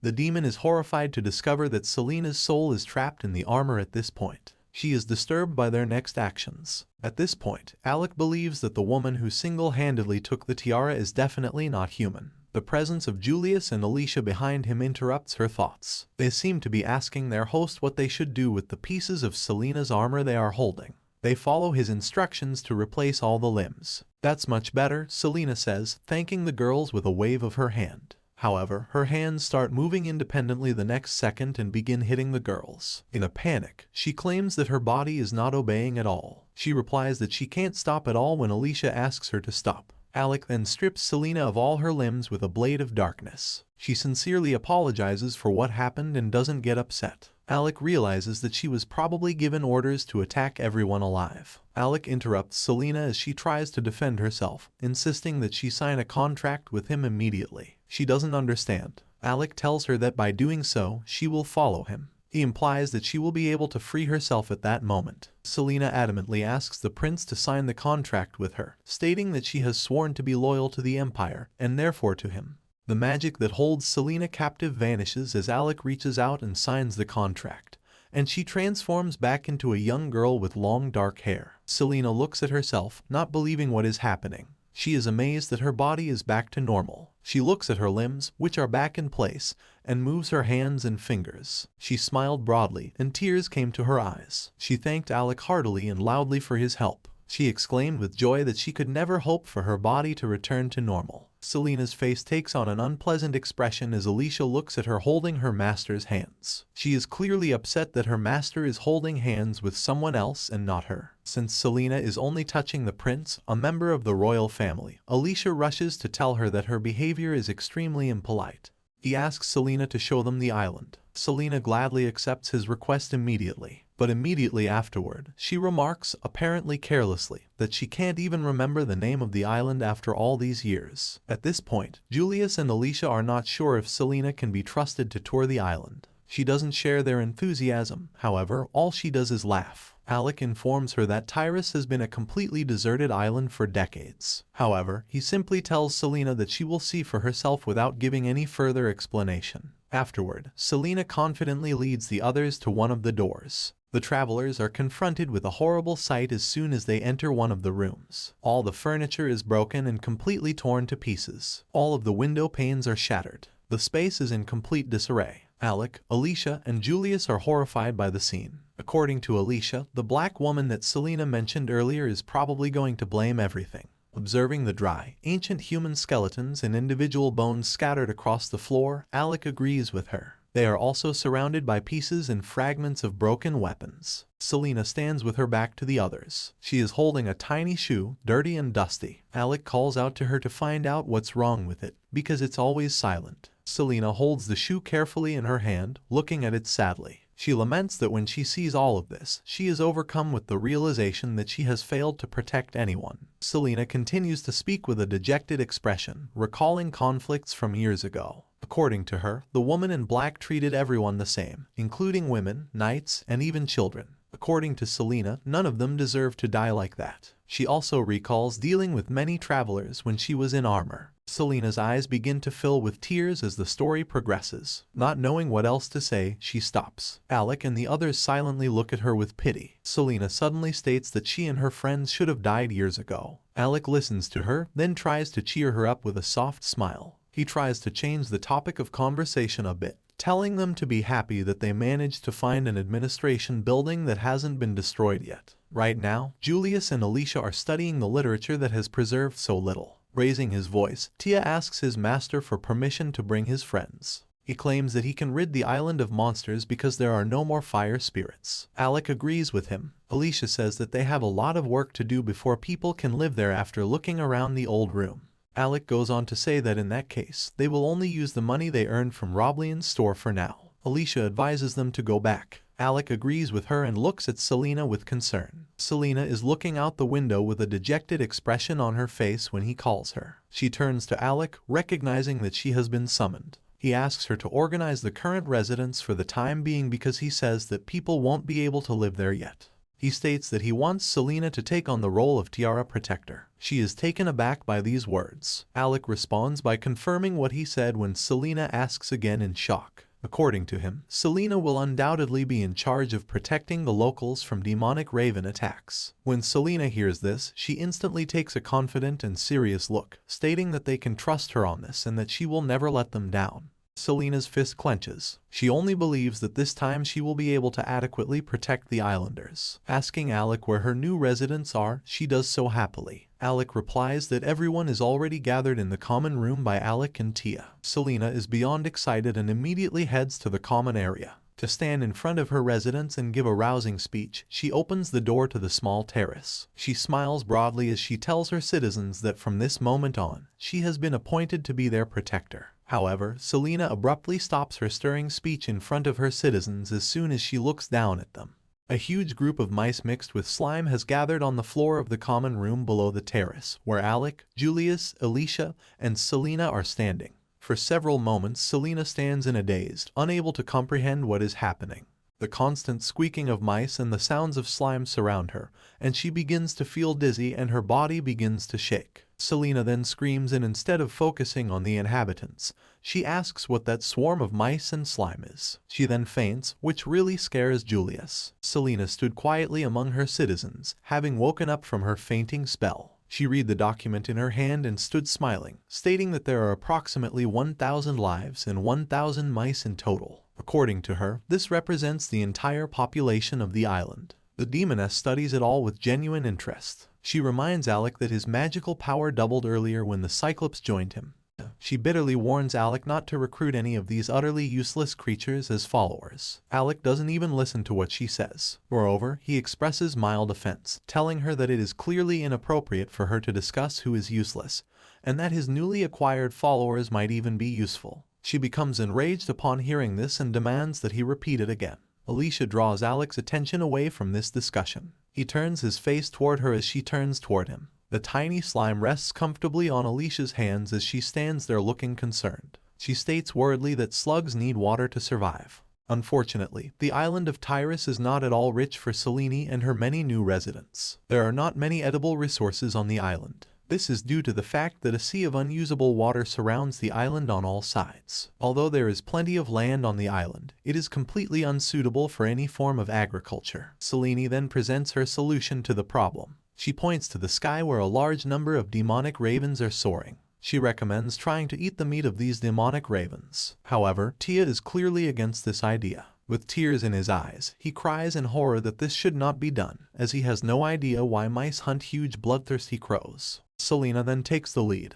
They can give the job to her, she says with confidence and a smile. As the protector of Eris Island, she is genuinely trying to help them. Surprisingly, Tia rejects her offer, saying that nothing will work with a desperate face. Despite Selene's strength, he says he doesn't think she can hunt on her own long enough to feed all the rats. He then looks at Julia standing next to Alicia. Alec turns to Julia and asks her to make some small crossbows for the mice. She mutters something out of embarrassment and covers her face with her hands in a slightly frightened manner upon hearing this. Alec informs her that she made a mistake and that she will have to make 1,000 crossbows. He doubts her ability to handle such a daunting task. The expression on Julia's face changes dramatically upon hearing these words. She realizes that since her master believes in her, he gave her such a difficult task. Besides, she will finally be able to help her master. She agrees to work with confidence and a smile on her face. They will definitely fulfill the order, she says as she hands the order to the workshop. Julius is glad to finally be able to help. After Alec cleans up the dark cube, Julius can take any potentially useful materials. He also retrieves the beaks and feathers of the already defeated crows for her. While Selene watches from behind, Julius happily gathers all the supplies she needs. She realizes that Alec intends to arm the mice with all the tools necessary to extract their own sustenance. In order to properly train the mice to hunt, she offers her assistance. Although Tia squeaks tiredly, Alec supports her train of thought. With fear, he asks if they really expect him to fight demons. In response to his concern, Selene tries to assure him that they need not worry and that she will be there to support them during their training. Alec smiles at the sight of this. He knows that they will surely be fine with Cyclops' crossbows and Selena's leadership abilities. He also reconsiders the idea that his power increases in direct proportion to the number of his followers. His magical power increases with the number of his followers. As the master's power increases, his followers subsequently gain power as well. The demoness confirms his line of reasoning with certainty. Alec believes that the demonic ravens can now be hunted by mice as well. He turns to Tia and tells her that they will help them get food until their crossbows are ready. This only makes Tia squeak. He states that he understands, so they can wait for the babies to be born for now. Alec agrees with him. He then looks at Alec. While Alec and the others deal with everything, he asks him to warn the slugs not to do anything dangerous for now. Alec happily bounces in place in response to this. Alec then advises them to think about a water source. Hearing this, Tia gets an idea. There's plenty of water underground, he claims. He stands in front of some sort of manhole on the ground. He thinks there are underground canals after hearing him mention water underground and seeing the manhole on the ground. Tia looks at him incomprehensibly. He claims to know absolutely nothing about any canals. Selena remembers something while looking at it. She states that since the island once had a capital city, surely there must be waterways with drinking water. Alec, Julius, and Alec are stunned by these words. Julius asks to confirm if this is true, a look of surprise on his face. Alec goes on to tell them that such waterways could have existed in the days of the old empire. Alicia also ponders the logic of her allies. According to her, the sewers were already abandoned by the Holy Empire. Alec looks around before focusing sharply on something. He notices a small pillar by the wall that protrudes from the ground in the distance. It turns out that this pillar is a crane, and underneath it is a tiny container. It turns out to be old and covered in rust and dirt. From the end of the long, parched faucet, a dark drop suddenly gushes out. As soon as this tiny drop appears, a huge volume of liquid begins to pour out of the faucet with force. Despite the viscosity of the black liquid, it moves quickly and in large quantities. Selena fearfully asks Alec what this liquid is, standing behind him. Alec suddenly realizes something when he sees it. His face takes on a frustrated look. He doesn't want to accept what is happening. To deal with the situation as soon as possible, he turns to Alicia. Alicia immediately realizes what her master wants. With the intention of casting a spell on the unidentified liquid, she holds out her hands. The dark, viscous liquid is replaced by purified droplets after a second, and then all tap water becomes crystal clear. Finishing the spell, Alicia folds her arms and closes her eyes. Selena is surprised by what has happened. She finds it incredible that the water has returned to normal in such a short period of time.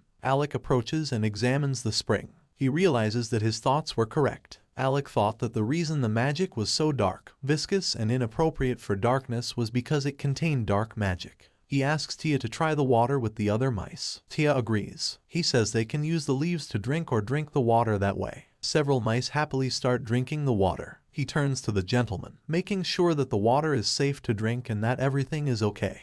The leaves that the mice are drinking from are highlighted by Alicia. She suggests that they may be leaves from the worship tree. According to Selena, who is also looking at the paper, this is quite possible. She states that she has heard that the leaves from the sacred tree were used to make a small amount of water for the Empire. While the mice and Alec enjoy bathing in the water, Alec looks a little worried. "What is this tree?" asks Alec. "I need to be found," he says. "I need to see the water source," he says. Alec asks Tia to show him the sewers. He expresses his agreement with a beep. Julius has gone to make crossbows, and Alec goes there with Tia, Selena, and Alicia. Once through the sewers, they enter a dark hallway. They all go down a ladder that leads to a sewer filled with sewage. He claims he's never been here before, though Tia leads the entire group through the sewers. Alec is eager to explore these tunnels, as is Tia. As they go lower, the light from the surface becomes weaker, making the sewers darker. Alec decides to add some light, noticing that the space is getting too dark. As with his first attempt at this spell, Alec expected to see a rather weak light source. However, he was surprised to find that the light of the spell was much more powerful. He even tried to hide from the light by squeezing his eyes shut because it was so intense. Selena, who was standing behind him, couldn't close her eyes and look directly at the light. Selena stood behind him, looking at the bright light with her eyes wide open and not moving.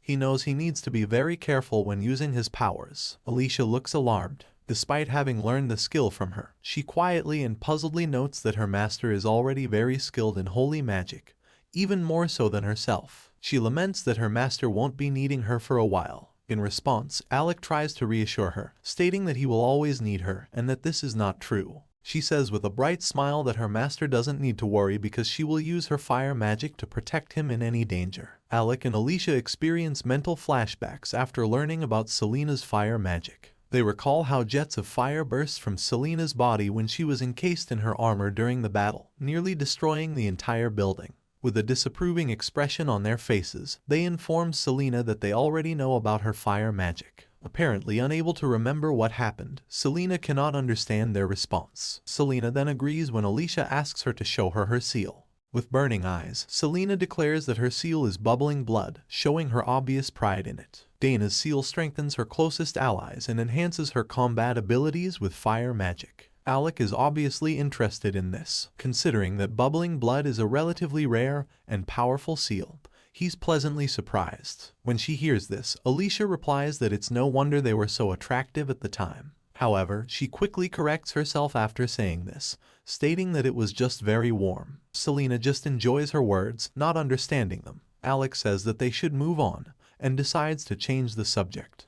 Despite the sewage rushing into the canal to their left, the entire group continues to move forward. Alec ponders for a while before asking his companions aloud where such a powerful stream could have come from. Alicia notices that the water doesn't smell like the sea. She suggests that there may be an additional source of groundwater. Tia approaches the water and examines it, stating that it always behaves this way and flows at a dizzying speed. Alec wonders how the water can flow so fast in both sunny and rainy weather. Together, Tia, Alec, Alicia, and Selena continue to walk through the dim sewer passages. At one point, they don't come across a room that is different from all the other corridors. The entire space resembles one huge circular pool. Alec believes that all the water that is actively flowing through the sewers originates here. The source appears to be in the center of this tiny pool, he notes. However, all three of them should have been examining this column of water in more detail when they suddenly notice something completely different. Alicia notices that there is a sacred tree visible under the water, a tiny tree trunk with thin,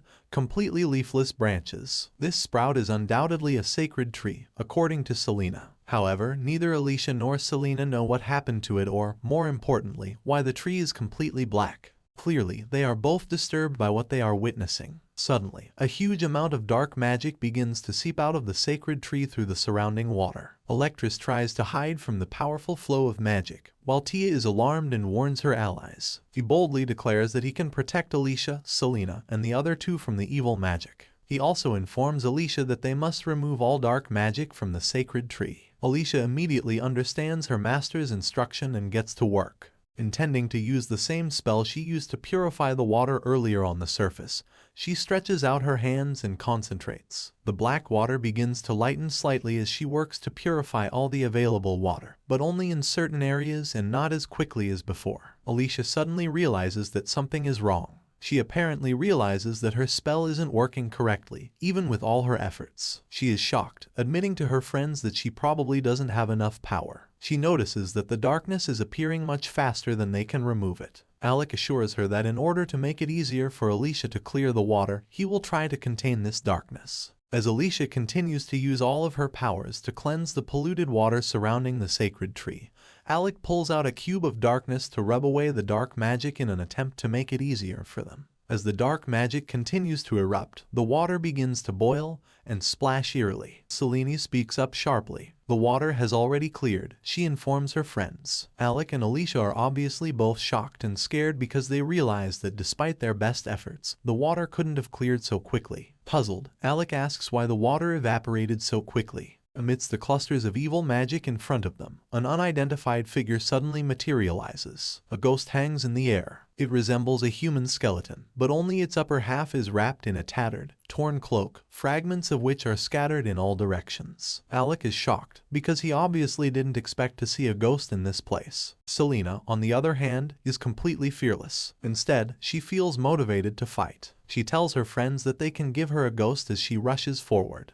She plans to use hellfire to incinerate it. Since Selena can destroy everything with her magic, Alec tells her not to use it because he knows that hellfire is the highest form of magic. To get rid of the ghost, he turns to Alicia instead. He asks her to use her holy element to attack the ghost's spirit core. Since this is likely the first time she's ever heard of a spirit core, Alicia asks again. Alec tells her that the ghost's body contains a huge stone that serves as its spirit core. Alicia understands his instruction and prepares to strike. Selena watches the whole thing without uttering a word. To harm the ghost and prevent its dark magic from reaching them, Alec applies a barrier of darkness. She looks in the direction of the ghost. It has already had a serious deformity. Selena notices that while most of the ghost's body has already disintegrated, the spiritual core is still missing. Alicia doesn't speak. She places her hand on her forehead and closes her eyes. Alicia tries to focus, but the extra effort is already giving her a headache. At this point, Alicia has pondered the circumstances and worked out a solution. Selena hastily picks up her sword.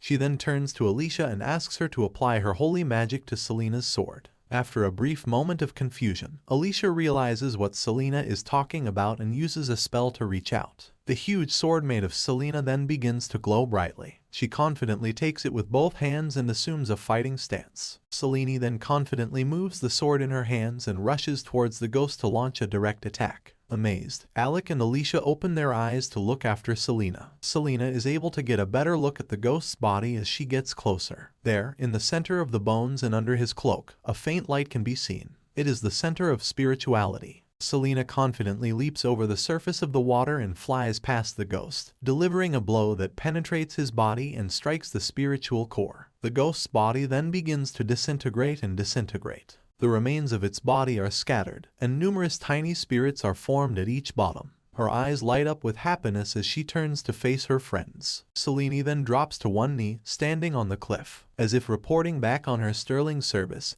she cautiously bows before her prince. But the edge of the cliff where Selena stood with one foot suddenly cracks under her heel, causing her to fall unstoppably in the next second. She is already falling into the water before she can even manage to scream. A small water bomb formed after Selena fell into the water, and Alec and Alicia just stood there looking at it. As they waited for their friend to resurface, they cast a slightly concerned look at the water. Many bubbles formed on the surface for a while before Selena eventually managed to float to the surface. She climbs up to her friends using a small, simple ladder on the pool wall. She sits down on her knees, completely soaked, and apologizes confusedly and quietly to Alec and Alicia. Alicia assures Selena that she has nothing to apologize for and that everything is fine. She immediately stands up and exclaims, "The way Selena defeated the ghost was really cool," with a radiant smile. Alec backs her up, stating that it's what you'd expect from a Knight Commander of the Order. Selena's mood instantly improves. When she stands up, she feels embarrassed and scratches the back of her head. She feels a little embarrassed to refuse the praise, claiming that their help allowed her to accomplish everything. Alicia then decides to examine the tree,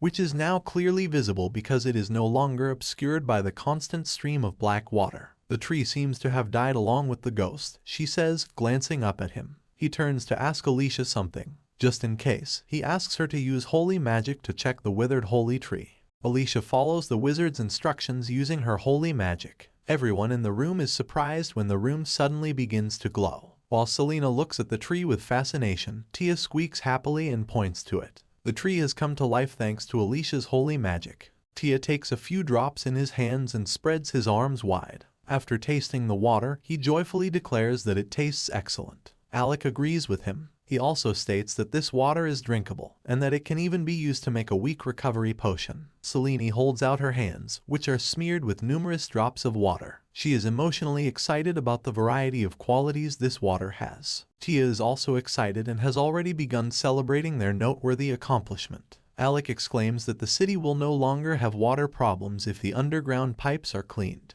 Alec is now comfortably ensconced in Alicia's arms and can help them accomplish this, she says. Besides, Alicia says, it won't be long before new people can be invited to the island. Alec turns to Tia because he's the reason they were able to solve all the problems quickly. Tia, on the other hand, bashfully refuses the praise. Alec then looks askance at the demon in his head. She pouts and looks away, obviously knowing why Alec is looking at him like that. He replies that it's nothing when she asks why he looks at her like that. She finds it unbearable, however, and reluctantly admits that she was wrong and that mice and slime are great followers too. As promised, Selena set about teaching the children how to get their own food. Finally, the 1,000 crossbows and arrows that Julius had previously ordered are available. The hunt is about to begin. Selena abruptly orders the firing to begin, and numerous arrows suddenly fly into a single crow, completely destroying the target. Tia joyfully celebrates his ability to hit the target with an arrow while swinging the crossbow. It is also obvious that Selena is pleased with the development of her students. However, hitting one target does not mean the hunt is over. In the end, Selena and Tia deliver a mountain of dead crows to their master. With pride, Selena informs His Highness that they have destroyed all the demonic crows on the island. To Alec's surprise, a mountain of demonic crow carcasses is seen. Tia is obviously as happy as Selena is about this accomplishment. He exclaims with joy that they survived and that he was finally able to get revenge on all of his fallen comrades. Alicia chuckles as she watches Tia's ferocity. Alec chuckles as well, assuming Selena's seal has something to do with his actions. Julius leans over to tell Tia that while it's only a prototype, Tia will be able to use it in the future if he's completely satisfied with it. She adds that they will be able to provide these crossbows to each mouse using the new materials. Almost done, Alec says, grinning and thanking Julia for her hard work. Julius enthusiastically states that they will continue their hard work in the workshop in this situation. Alicia also mentions that we have a lot of holy water because of the wood in the canals. Selena goes on to say that all the demon crows can sell valuable materials. Alec ponders this after listening to them all and concludes that they have enough for now. He states that since the dangerous demons of the island have been exterminated, some of the work is already done. Obviously, they won't last long on just crows and holy water, he adds. He then suggests organizing a fishing sector. Although Selena states that the mice will find this difficult, the concept is obviously reasonable. Selena then presents her concept, which is magical ore. Alec then asks her to elaborate on this magical ore. Selena then explains that the mithril is used to make her armor, which she wears all the time. She adds that the island is connected to the continent by caves beneath it. Given the abundance of resources, Selena recommends setting up a mine there, which could prove very useful. She recommends protecting them with the Lord's Palace guards. Since she was once their commander, she believes she can control them. Alec ponders what she said. He claims that they could move infinitely 1,000 years ago when the core was intact. Alicia goes on to say that they can use them to exterminate demons on the continent, as well as use them for defense. Then, with confidence, Julius states that they can safely let her identify the magical ore. They will then embark on another journey. Selena shows her friends how to go down into the mines. They all descend down a long spiral staircase. Eventually they reach a door, but when they examine it more closely, they find something. namely, that the door is locked and has a lock on it. According to Selena, the lock was apparently constructed out of orichalcum. She then offers to break the lock with her sword after a bit of thought. However, Alec instantly discourages her from this idea, stating that she would undoubtedly mess things up in this situation. Watching this exchange, Alicia thinks that Selena is just a muscular individual with no brains. Alec walks over to the castle and examines it more closely. It's not just any castle, he says. After examining the lock, Alicia predicts that only 10 or more experienced mages will probably be able to open it. When Julius hears these words, he is alarmed. But Alec calmly orders the door to open now, and it does. Selena, Alicia, and Julius just stand there and stare at it in silence. A shocked expression appears on their faces afterward. Alec quickly explains that he just applied some dark magic to the lock while holding it in his hand. He adds that he didn't expect to be so candid. Selena praises him for his outstanding work. Julius promises to serve her master forever, while Alicia remarks that he is an incredible man. While Alec cries with embarrassment and begs his allies to stop praising him, the demon who hears all these compliments clearly doesn't like it. Unable to understand why the door won't open, she tries desperately to open it. Alicia then asks Julius to help Selena. Alec asks Selena what happened when they try to open the door together. She explains that she doesn't remember there being doors in this place. Alec continues by saying that Selena's imprisonment in the armor must have caused the doors to appear. He implies that they could have been used in self-defense against the black woman that Selena mentioned earlier. She then ponders what he said. According to Selena, all the islanders reportedly fled to the continent through the caves when the woman attacked, and they locked the doors to separate themselves from the attackers. At this point, Alicia argues that they can easily open that door using the powers of an orc and a Cyclops. Julius disagrees with her, and he is clearly exhausted. With tears in her eyes, Selena says that they put up such a strong door to save people from the continent, so she too wants to do her best. She tries her best too, and then the door opens. A small amount of light finally spills into the spacious, dim hallway as the heavy door creaks open. But no one really expected to see what was there. A horrific scene unfolded before them. A huge, dark room with human skeletons all over the floor materialized in front of them. Selena was horrified to see her former tenants, whom she had failed to protect, among the many ancient human bones. Amongst all the bones and worn-out clothing, there was a tiny badge. It was old, covered in blood and dirt, and some parts were broken. Selena recognizes it as the ruler's emblem and quickly picks it up. As Julius examines the skeletons and bones, he is horrified to find that all the bodies belong to refugees from the island. After examining their skeletons, Alicia concludes that arrows and other weapons have killed a large number of refugees. Carefully examining the pile of different people's remains that lie almost next to each other on the floor. In addition, there were tiny children's skeletons that also bore the marks of a gun attack. Alec is horrified to learn that the door was designed to keep someone inside, not protect them. Suddenly, someone yells at Alec. Turning around, he notices that guards have appeared behind them, pointing their weapons at them and blocking the way back to the exit. Alec is able to act quickly and uses a barrier of darkness that subsequently covers them. Shouting commands to the guards and claiming that he is the commander and leader of the squad, Selena tries to stop them from attacking. However, they completely ignore her and continue to attack. Selena foils all attempts to reason with the guards and stop them after one of them successfully stabs her in the back with a sword. Selena approaches the others. They look alarmed and claim that the guards just started attacking everyone without warning. Alec is unsure of her exact meaning as she gives orders. Shivering and horrified by what's happening, Julius incredulously asks how many guards even arrived to deal with them. Alicia assumes that about 100 guards have arrived, taking a look at each of them. She also shifts her attention to another door and calls sharply to her master to check it out. There was another door on the opposite side of the hall from where they came from, and it had the same lock that Alec had easily opened earlier. He asked her if she had noticed any change in the guards' behavior or demeanor. According to Selena, all of their spirit cores were now glowing purple, whereas before their core color was red. Alec immediately understands what this means because the color purple is associated with dark magic. Then, turning to Alec, Alicia advises him to take a leap to avoid this difficult circumstance in which they are completely surrounded. Selena then quickly informs him that the mine must be further away.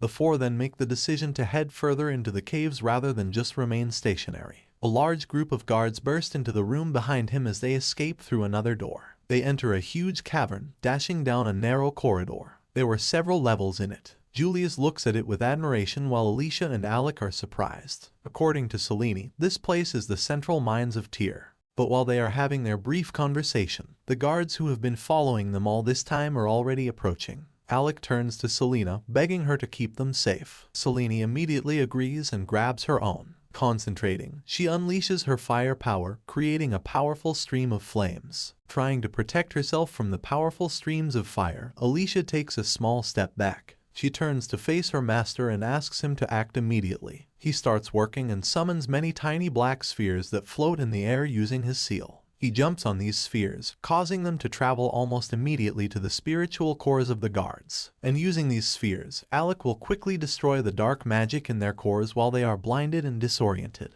Alec immediately applies the absorption to each guard. As they drop their weapons and rise slightly into the air, each sphere begins to actively absorb all the dark magic from them. They are powerless to stop it in any way. The guards return to their original position after the dark magic has been sucked out. Selena notices that the color of their core hasn't changed from what it was before. Selena takes her time to relax, keeping a tense expression on her face while Alicia and Julius look at the guards with concern. They wait for the guards to take further action. They remain perfectly still with their heads up and don't even raise their owl weapons. Selena proudly announces herself as the commander of the Order of Knights, standing in front of the guards, who are motionless. She also tells them that Alec, the sixth prince of the Empire, is now officially in charge of them after the death of their former master. After these words, there was the sound of metal hitting the floor. As instructed by the commander of the Order of Knights, the remaining guards randomly discard their weapons. Julius, for his part, finally relaxes and sighs in relief when Alicia notices that things are finally very quiet. She could be crying from fear or happiness that everything has been resolved. She says tiredly that she believed she was definitely going to die. At that moment, Alec singles out one of the objects in the cave, namely a rock. Alec notices that the stone has the most real magical power in addition to its unique appearance. The moment he sees it, the stone begins to move. As many other stones from the neighborhood begin to rise up behind it, it quickly rises into the air. When they finally unite, they create a golem, a giant body. Alec suddenly remembers that they are not now on an island that has been completely cleansed of all evil spirits. They are now in the territory of the Demon Kingdom. Alicia continues. As she does, Selena prepares for battle, and she reveals her surprise that the tiara has a similar design. The golem then chooses its first victim. It eventually chooses Julius because she stood closest to him, so it immediately reaches out to her. In response, Julius trembles and screams for help to his master. The guards who tried to attack them a while ago were the ones who were able to save her. Crossing their swords and lowering their golem arm, the two guards stop it. A surprised Julius turns to face the guards who are doing their best to restrain the golem. To her surprise, Alicia is glad that the guards decided to help them. Selena goes on to say that they seem to have complete control over them. After these remarks, she makes the decision to help her soldiers without wasting any more time. She adopts a fighting stance and wields her sword, using the blazing flames again. She decides to hit the golem on the head with her first blow. This created a large hole in it, through which the light of the spirit core could be seen. Selena uses all of her power to strike directly into the core, but nothing happens. According to her, the golem core is extremely powerful. She then informs her companions that the core is just that ore in the golem's head. When the golem waves its hand, the guards scatter like little toys until they have a chance to confront its power. Selena fears for her subjects, who risk their lives to protect them. But unwilling to back down, they once again point their weapons at the golem. Lying at Alec's feet, one of the fallen guards struggles to raise his arm and points his finger at the hole in the wall. Julius says they should leave the area, but Alicia turns to her master and orders them to leave immediately. Alec, however, obviously doesn't want to leave the guards behind.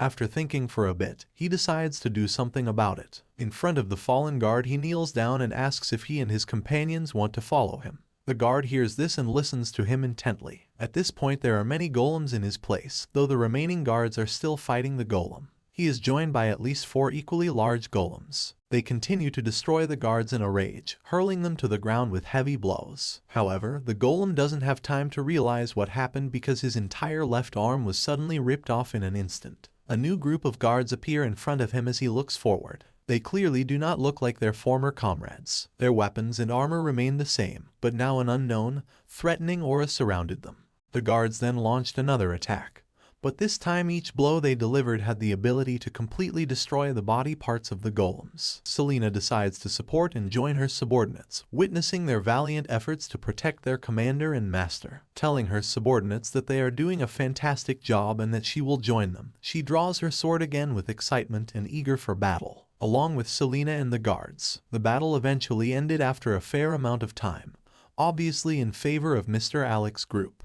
All four eventually stood up and looked around at the aftermath of the conflict. Selena was the only one smiling widely, obviously enjoying the fight. In front of them stood a huge pile of stones from the bodies of the fallen golems. This room was obviously in utter chaos because of the battle. After the battle, all the remaining guards stood next to each other. Almost simultaneously, they all fell to one knee and bowed their heads to their master. Alec was uncomfortable with this. He asks the guards to get off their knees and starts waving his arms. But all he hears in response is one of the guards saying that they are all sorry. They offer their dear lord a sincere apology. While some of them try to comfort their comrades, they all lower their heads and try to wipe away their tears. Selena, Alicia, and Julius silently watch this. However, Selena is forced to share the grief of her subordinates. Her expression is dejected, as if she is about to cry herself. She declares in a trembling voice that she doesn't understand anything. She claims that she ultimately failed to keep the people she cared about safe. He then moves on to Mr. Alec. She asks for his consent to give the islanders a decent burial.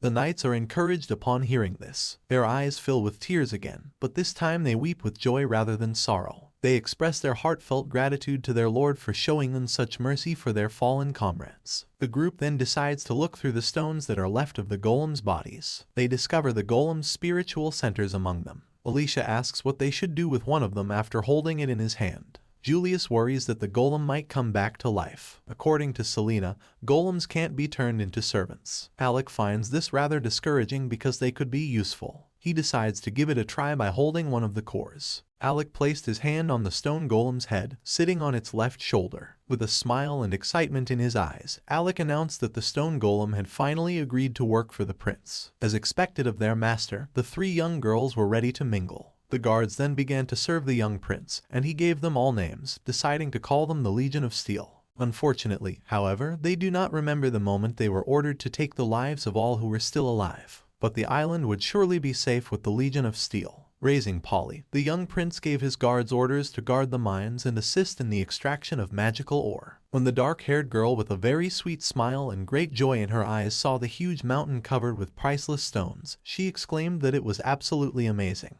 4 varieties of magic ore were discovered. Mithril is stronger than iron and possesses magic. Orichalcum is a versatile substance that is best for making weapons. Adamantite is an extremely strong ore with great magical energy. Adamantite and chitharacane are very similar. The young girl told Alec that there were simply huge deposits of mithril in the cave, and that they would have enough material to make a knife if they dug all day. Surprised that there was only enough material to make a knife, the prince said that it would still take weeks of labor to pay for food. There was only one choice, the girl said, turning thoughtfully to the prince. She could call her friends across the country and explain that things would go faster with more employees. The prince approved of this choice. Soon the guards arrived and promised to help. After being thanked, they set to work. The prince smiled gently as he stood there, his eyes sparkling. All the work was in progress. From tiny animals to huge stone creatures, everyone was busy. With a smile, the young prince noticed that there were many more people there, and that he had only gone with Alicia before, remembering how they had ridden the magic horse together. A blonde girl called out to the mister, tapping her shoes on the floor. Alex smiled, putting a hand to his forehead. "Do you remember the old days?" the young prince asked. "I did," the girl replied with a smile. Alec wondered how Lena was doing, and maybe they were having trouble communicating with the others. He was even thinking of visiting her someday. He added that everything was fine. With a smile and kindness in her eyes, the blonde-haired girl thanked everyone for their efforts and decided to give them something as a token of appreciation. Before thanking them, the cute girl with slightly disheveled pigtails asked if they could really handle it. With a smile on her face, the girl who carried the bag of money said that she would use it to buy new clothes for her children. With a cart full of boxes behind him, the young prince, grinning and half closing his eyes, added that he had also brought some supplies for the monastery and that they should definitely share it all. With a note of shyness and incredulity, the girl with the long pigtails asked if they could really handle everything. A meal prepared by someone with the seal of darkness wouldn't please many people. Alex nonchalantly stated that there was no change in the capital. You won't even find a speck in the city temple that only uses the best materials. Everything in the typical building has long been dilapidated and needs to be repaired. The young man said he would help them. His eyes were kind and his smile was sweet. A young girl with a charming smile and slightly tangled pigtails asked him if it was true before thanking him. When he was called over, Alex looked surprised and turned to the little girl's outstretched hand. She explained that people had recently visited the temple and were asking about it, adding that she thought they were trying to find it. The blonde beauty asked if these were the same people who were killing people from the church again, with a note of caution and fear. Squinting slightly, Alex confidently stated that he didn't think so. The girl with slightly battered pigtails interrupted Alex as he could only apologize to Lena, telling him not to worry because she would tell everyone that she hadn't seen him in a while. Alex closed his eyes and gave the girl a slight, kind smile. The young prince thought about warning Lord Lobrian and letting all the Cyclops know that he was being stalked by people who were taking the lives of others in the church. The jump was strong and loud. He figured the back door was the best way in. The girl with dark hair who was startled and had a few tears in her eyes stated Mr. in the workshop was Alex surprised.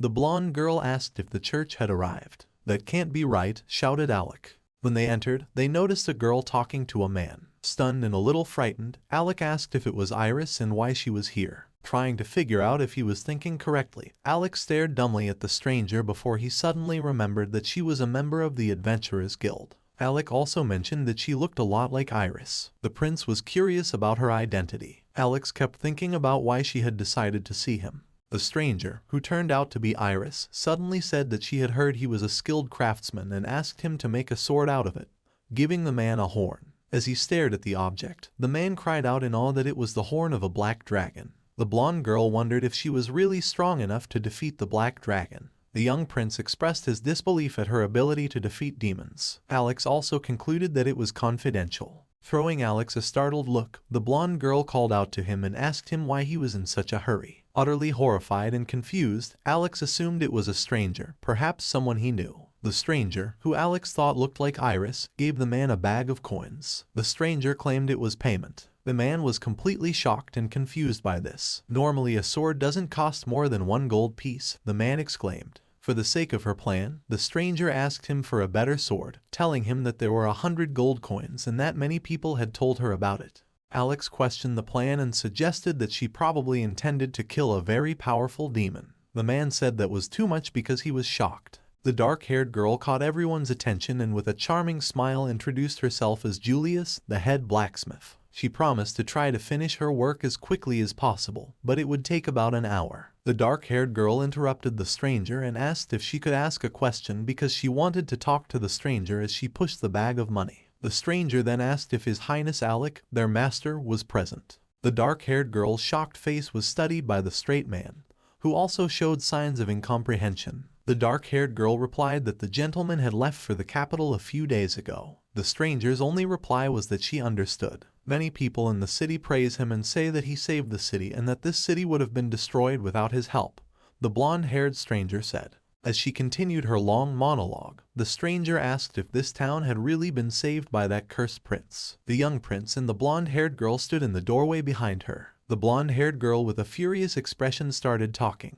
almost screaming, about what a damned prince he was. Alex, meanwhile, smirked and froze, declaring that she really thought badly of me. Slightly embarrassed, the dark-haired girl stood in front of the stranger, scratching her head and holding her hand behind her head. The blonde-haired stranger meanwhile expressed regret and said that she shouldn't have talked so much about the royalty. The stranger continued her monologue, asking them to apologize to His Highness Alex by giving him the money. With a touch of shyness, the dark-haired girl turned around to ask the stranger what her name was. The emotionless stranger asked the dark-haired woman why she wanted her name. The dark-haired girl began to defend her questioning, claiming that she only wanted to know her name because she had just given so much. The stranger then replied that she was the daughter of a merchant, and that her name was Lily. She was born in a town near the western border. Alex, meanwhile, stood in utter bewilderment and confusion. The young prince realized that she was lying, of course, and that she is in fact the daughter of the head of the family, Iris, a very modest and gifted young woman. Alex then continues his monologue, stating that he had made his life decisions after reincarnation, and that she also wanted to change her fate. The fact that Alex didn't know much about her and the question of why she was hunting demons tormented him. The blonde girls called out to Alex and shouted, a little alarmed, She was questioned about the incident. Alicia was furious and yelled a lot, claiming that the prince was still the subject of many vile rumors that were all false. The young prince's words surprised him somewhat. Looking at the young prince carefully and with a tinge of fear, the dark-haired girl turned to him and asked if he really knew her. That was not the case at all, the young prince said with a wide smile, adding that he had only seen her once in the guild. Alex said, besides, she used an assumed name, saying her name was Lily, scratching his temple thoughtfully. She probably didn't want anyone to know who she was, he said. The young man thought it would be better for her not to know. Despite all the rumors, Alec didn't expect her to care about him, even now that he was looking at the Pegasi. Eventually, the two humans took off on Pegasus, and Alec thought he hoped she would be successful in her quest. Julia seemed to be busy, the man said as he called out to her. Remembering this, the dark-haired girl threw the man a concerned look before shouting that she needed to run. Suddenly, the dark-haired girl rushed somewhere. Both the young prince and the blonde-haired girl looked at her in surprise. According to Alicia, she seemed to be very busy. The man standing next to Alec and Alicia claimed that since their store had a positive reputation, more orders came in. The girl with dark hair sat down at her desk. With a ladle in hand, she looked at them and stated that melting mithril would take a long time, and that magic would speed up the process considerably. It should work with magical ore, the young prince said, taking his chin thoughtfully. The young prince asked the dark-haired girl if she wanted to learn magic. Julius asked Alec what he was talking about, throwing him a surprised and worried look. Julius doubted that Alec's claim that he could teach her magic was true. The girl with dark hair asked him to teach her magic with great joy and excitement. The other staff members smiled and nodded approvingly, telling her to let them handle all the work. Eventually they arrived at the training area, which was full of targets. Alex stepped forward and explained that chain darkness was the magic of lightning and darkness, and that learning this spell should be easy because of its seal. The young prince helped the dark-haired girl, positioning her hands properly as she excitedly held them out. Alec told her to focus on the mana around her and visualize it accumulating in her hands. The dark-haired girl stated that she understood her. Julius raised one hand up, bent the other at chest level, drew back slightly, and then put both hands forward in an attempt to study the magic. Despite her best efforts, the girl's plan failed. The dark-haired girl cried out in worry and frustration that she was failing and apologized to Mr. Alec for being insensitive. Alicia smiled and cheered Julius up, telling him that she was nice and that she would succeed. With a note of rage, the dark-haired girl yelled at Alicia to stop, telling her that she would prefer an axe to magic. Smirking, Alex tried to reassure the girl that she only needed practice and that she shouldn't worry. When the blonde-haired girl asked Julia to concentrate, her friend assured her that she would do fine. Nervous, Julius yelled at them to stop following her. Julia yelled at Selena to stop laughing at her, so she didn't even notice the tiny magical glow that Alex saw between her outstretched arms, which made him smile. Suddenly, the tiny magical glow turned into a powerful vortex. Upon seeing this, Alex stated that he would likely put up defenses, specifically a dark barrier, as a precaution. The man began to explain that lightning magic is extremely effective with very little mana. He added that the girl must first feel the mana in her hands before she could visualize the lightning striking a target. After realizing this, the girl began to follow the prince's instructions. The dark-haired girl collided with the wooden target. Julius was stunned by her success. She'll be able to do other things with training, Alex said with enthusiasm and a smile. Now they can start practicing, Alex continued, and she should try to channel her magic into magical ore. Julius agreed with the young prince and grinned sweetly. A girl with dark hair sat in front of the furnace that was melting the magical ore. The process was sped up by Julia, who was surprised and pleased to hear that it was fast. Smirking, Alex informed the girl with dark hair that magic made everything so much easier. With a smile on her face, Julia stated that she was finally getting something and that she could now pour it into a mold to get a mithril ingot. Holding the resulting ingot in their hands, the two girls stated that it was incredible to see such pure mithril for the first time. Julius stood with a glint in his eyes and a hint of confidence after hearing this from the girls. The dark-haired girl excitedly exclaimed to the boys that more ingots could be made than they currently had. Alex was delighted with the young girl with dark hair. When everyone started working, the number of ingots increased over time. Eventually, a huge pyramid of ingots appeared on the table. Exhausted, Julius lay on the ground. Alex worriedly asked about the girl's well-being. Julius replied that she felt she was going too far. Alex then offered Julius a glass of water and encouraged her to try again. The dark-haired girl began to drink, claiming that it was just water. Julia was shocked to find that the glass was full again, and she expressed her surprise at that. Alex began telling the dark-haired girl that this artifact was known as the Endless Spring, and that the cup would fill with water if you poured magic into it. The prince then went on to say that the creation process was extremely simple. The properties of the embedded spell will remain if the magic ore is filled with magic, representing the shape of the bowl that creates water. Hearing the young prince's words, the dark-haired girl began to think things over and exclaimed that not only water but also the power of movement could be applied. The blonde-haired girl happily declared that it was a great idea, clapping her hands lightly. Then the gentleman will be able to teleport to the store at any time, the other girl said with a smile. Alex added that he was thinking about it too. With an expression of regret and sadness on his face, Alex continued by saying that they had a limited amount of mithril, and that the capacity of the item was also very limited. He also said that the mithril wouldn't be able to withstand such magic because the capacity of the bowl is 180 is needed to create water, and 26,570 is used for jumping. However, after a while, Alex enthusiastically said that the idea was actually not that bad. He continued by saying that Julius should practice first, and then she could make cups once she was confident in her skills. Julius cheerfully said that she would give it a try. Alex advised Julius to take her time and carefully infuse magic because even the water-creating spell can take 10 minutes to fix an artifact. But according to the girl, it could take over an hour to create such an artifact, and Alicia added that Mr. Alec was simply extraordinary. The girl with dark hair started working feverishly, a bit excited. She started looking for information in different books. After a while, Julius shouted excitedly at Mr. Alec that she had managed to do it. Julius was visibly shocked and surprised when a cute girl with a smile and sparkles in her eyes stood up and said that this artifact could spew flames forever. She held the lighter in her eyes. Holding a suitcase full of fruit, the blonde-haired girl, smiling slightly, told the gentleman that she had tried it too, and that this artifact could keep food fresh all the time. Julius was a bit flustered and puzzled by what had happened. Alex tried to calm the girl down by telling her that they were wonderful people and that they had put a lot of effort into it. He did so with a smirk and a squint. Alec was suddenly called over to look at her by a girl with dark hair. Alex asked Julius about the huge net he was showing off. According to the dark-haired girl, they were nets imbued with lightning magic. The blonde-haired girl claimed that the golems could fish if those nets were removed, and that it would be difficult for humans to use them. Alex agreed wholeheartedly, stating that golems were immune to magic. Alicia pondered whether it would be more appropriate to throw a harpoon at a school of fish. The result would be the same, but the golems could use regular nets, and it might be easier. The girl with dark hair yelled in annoyance because she thought it was a clever idea. In an attempt to calm her down, Alex offered to check her nets and said that her idea was good too. With tears in her eyes, Julius thanked the gentleman. Thanks to Alex's magic, they had plenty of mithril. The dark-haired girl called out to the mister with excitement and trepidation. She will continue to train to become a better blacksmith, Alex said.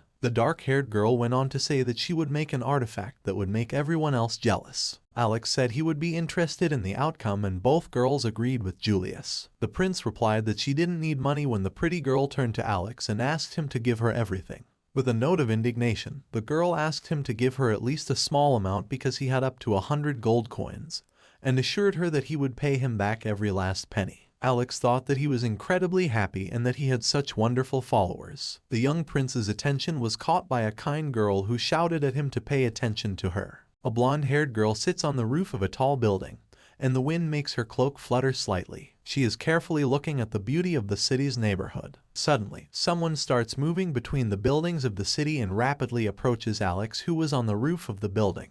The person holding the sword turned out to be a brunette girl. The girl let out a loud scream full of rage to extinguish her all-consuming flame.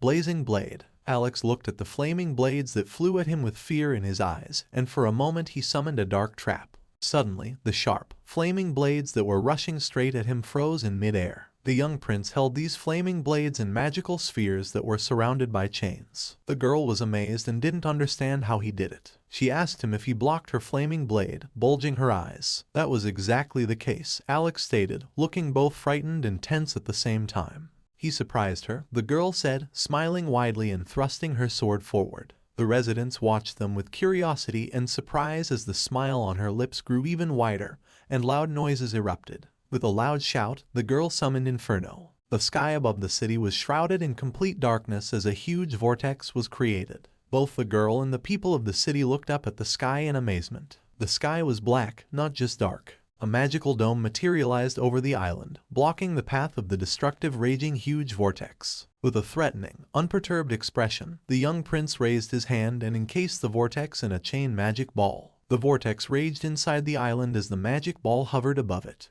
With a mocking smile, the young prince expressed his satisfaction that her training was going well, but hoped that she wasn't going to destroy the entire island. "I was surprised he was able to block even such a strong spell," the girl said as she looked up at the sky. Alex said, "Darkness magic is strong against all elements except the Holy One," as he turned around and looked up. The young prince called out to a blonde-haired girl sitting on top of a tall building. Alex instructed her to try and shoot a holy light at him, pointing her finger at the magic ball. She held out her hand and said she understood him. Suddenly the chains broke and the magic ball shattered into small shards. The vortex was freed from its captivity. The girls were extremely scared and cautious in this situation. Small shards of the magic ball and chains scattered in all directions as the young princess looked up, still tense and frightened. A huge flame was looming over the island. The surprised girl wondered if the flames had disappeared. "Holy magic destroyed the master's spell so easily," Alicia said in a very frightened and worried voice. Looking up, the young prince calmly extended his hand in front of him at chest level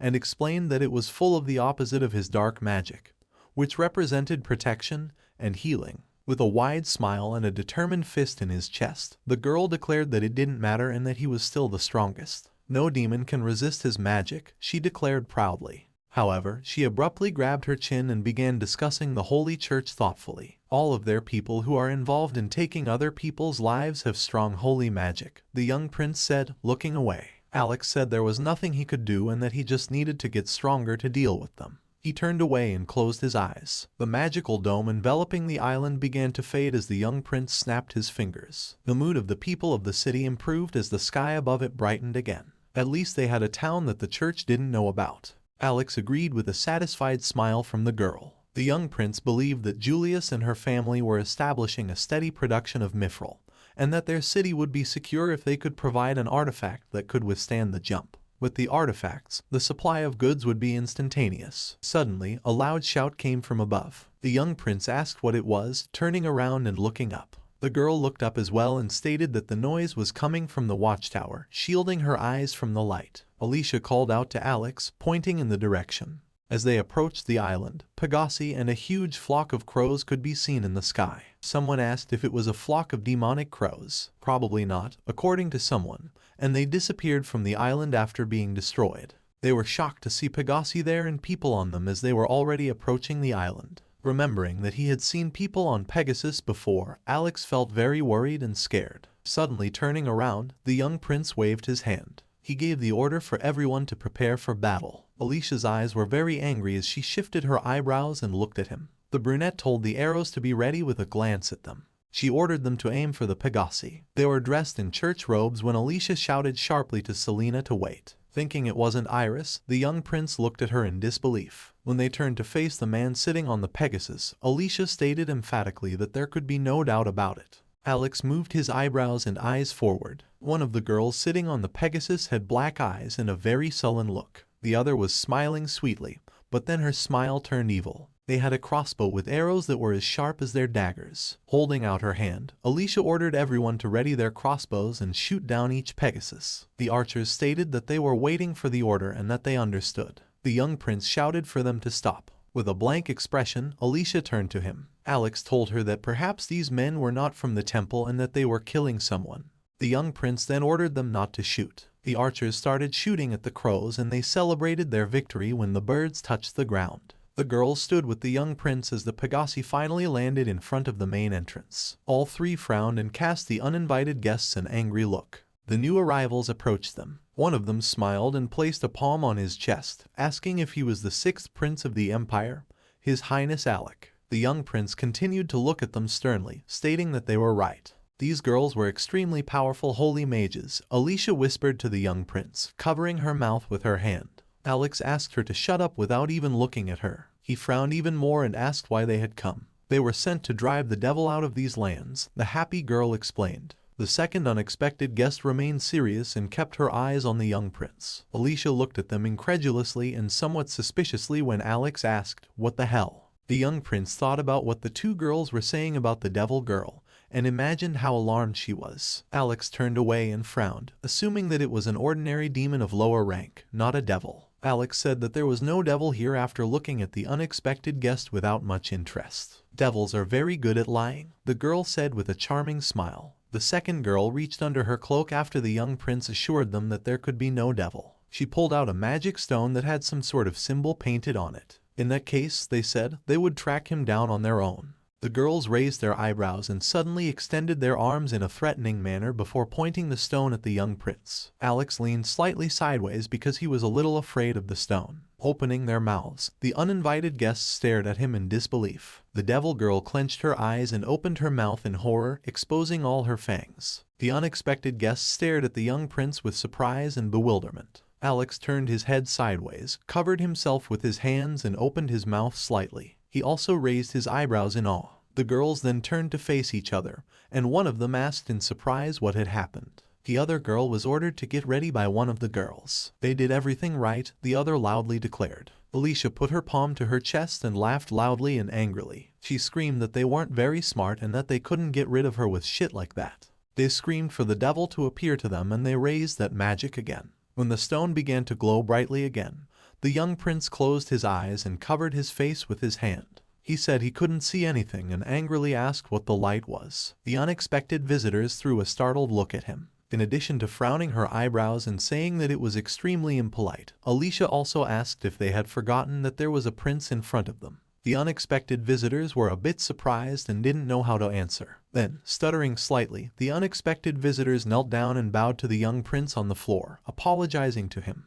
What kind of temple educates such impolite women? Someone asked. Alicia looked at them disapprovingly and said that their behavior was not justified by their position. She then shouted, "Why are they waving that rock around here?" With some hesitation, the uninvited guests replied that they had heard that the devil dwelt here. The young prince said he had had enough, frowning and casting a stern look at them. The unexpected visitors looked at Alex with a tinge of surprise and amazement. With some concern, the young prince asked them if they had come to take his life. When she placed her palm on the young prince's chest, one of the uninvited visitors looked at him and shouted that it was not true and that they had come to destroy the devil. They never thought of taking the life of the bearer of the seal of darkness, she said. Then she loudly announced that they were practicing exorcism. She started to say something else, but the second girl interrupted her by frowning and calling out to her. The young prince grabbed his chin thoughtfully, assuming they were exorcists. The young prince looked at them calmly and declared that he was not a demon, placing his palm on his chest. The unexpected visitors stared at him in shock. "Devils always take over people's bodies with the seal of darkness," one of the girls said, pursing her lips. A little frightened, the young prince looked at the unexpected visitors incredulously. They stood directly in front of him and lowered their heads. The girls claimed that he was the devil and that everything with the stone was acceptable. The young prince was both frightened and tense.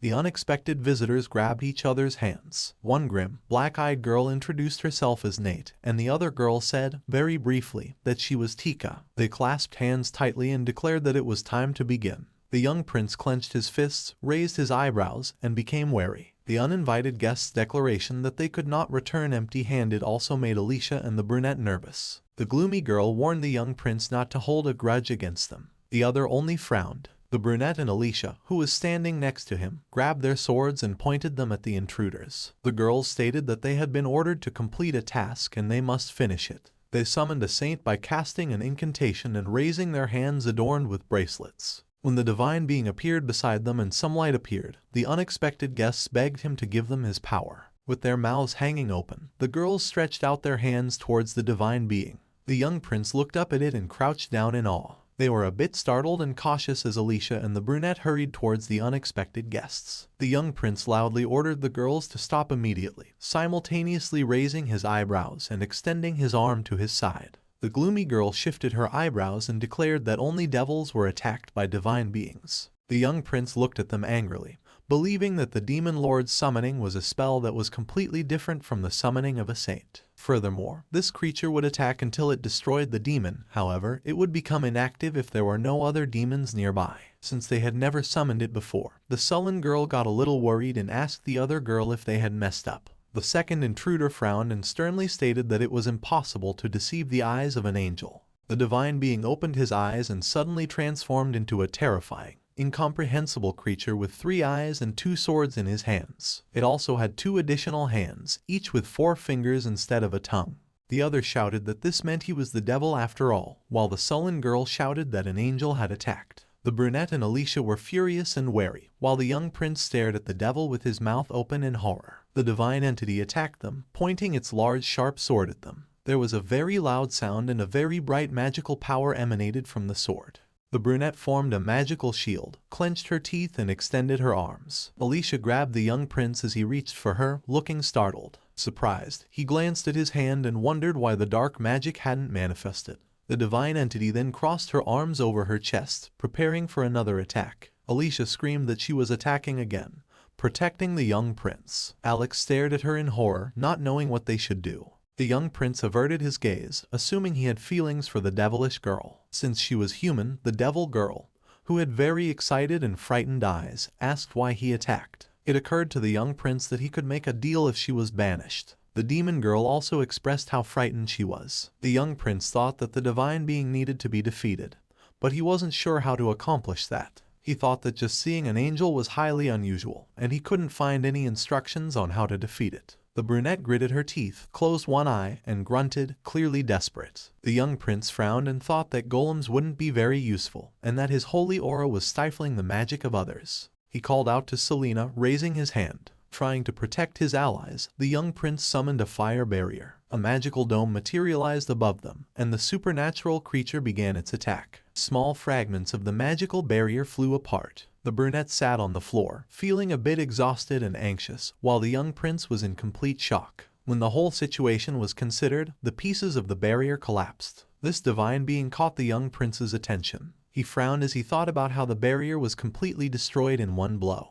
Alex wondered if his power even had a limit. Alicia anxiously called out to the young prince, assuming that her magic was also ineffective. Once again, Alex created that enchanted barrier. Alicia yelled at him to get Selena out of here with a jump. Nothing would work, the young prince declared, and the divine essence would not allow him to use darkness magic. When the brunette became quite ill, she hunched over and gritted her teeth. The young prince looked at her anxiously, assessing the circumstances and considering his options. Selena gritted her teeth and looked up, calling Mr. and Alicia. Alec, concerned, Alicia assured her that they would not abandon her. Although the young prince believed he had done nothing in his past life, he was doing his best for his friends. Alex's hand was trembling.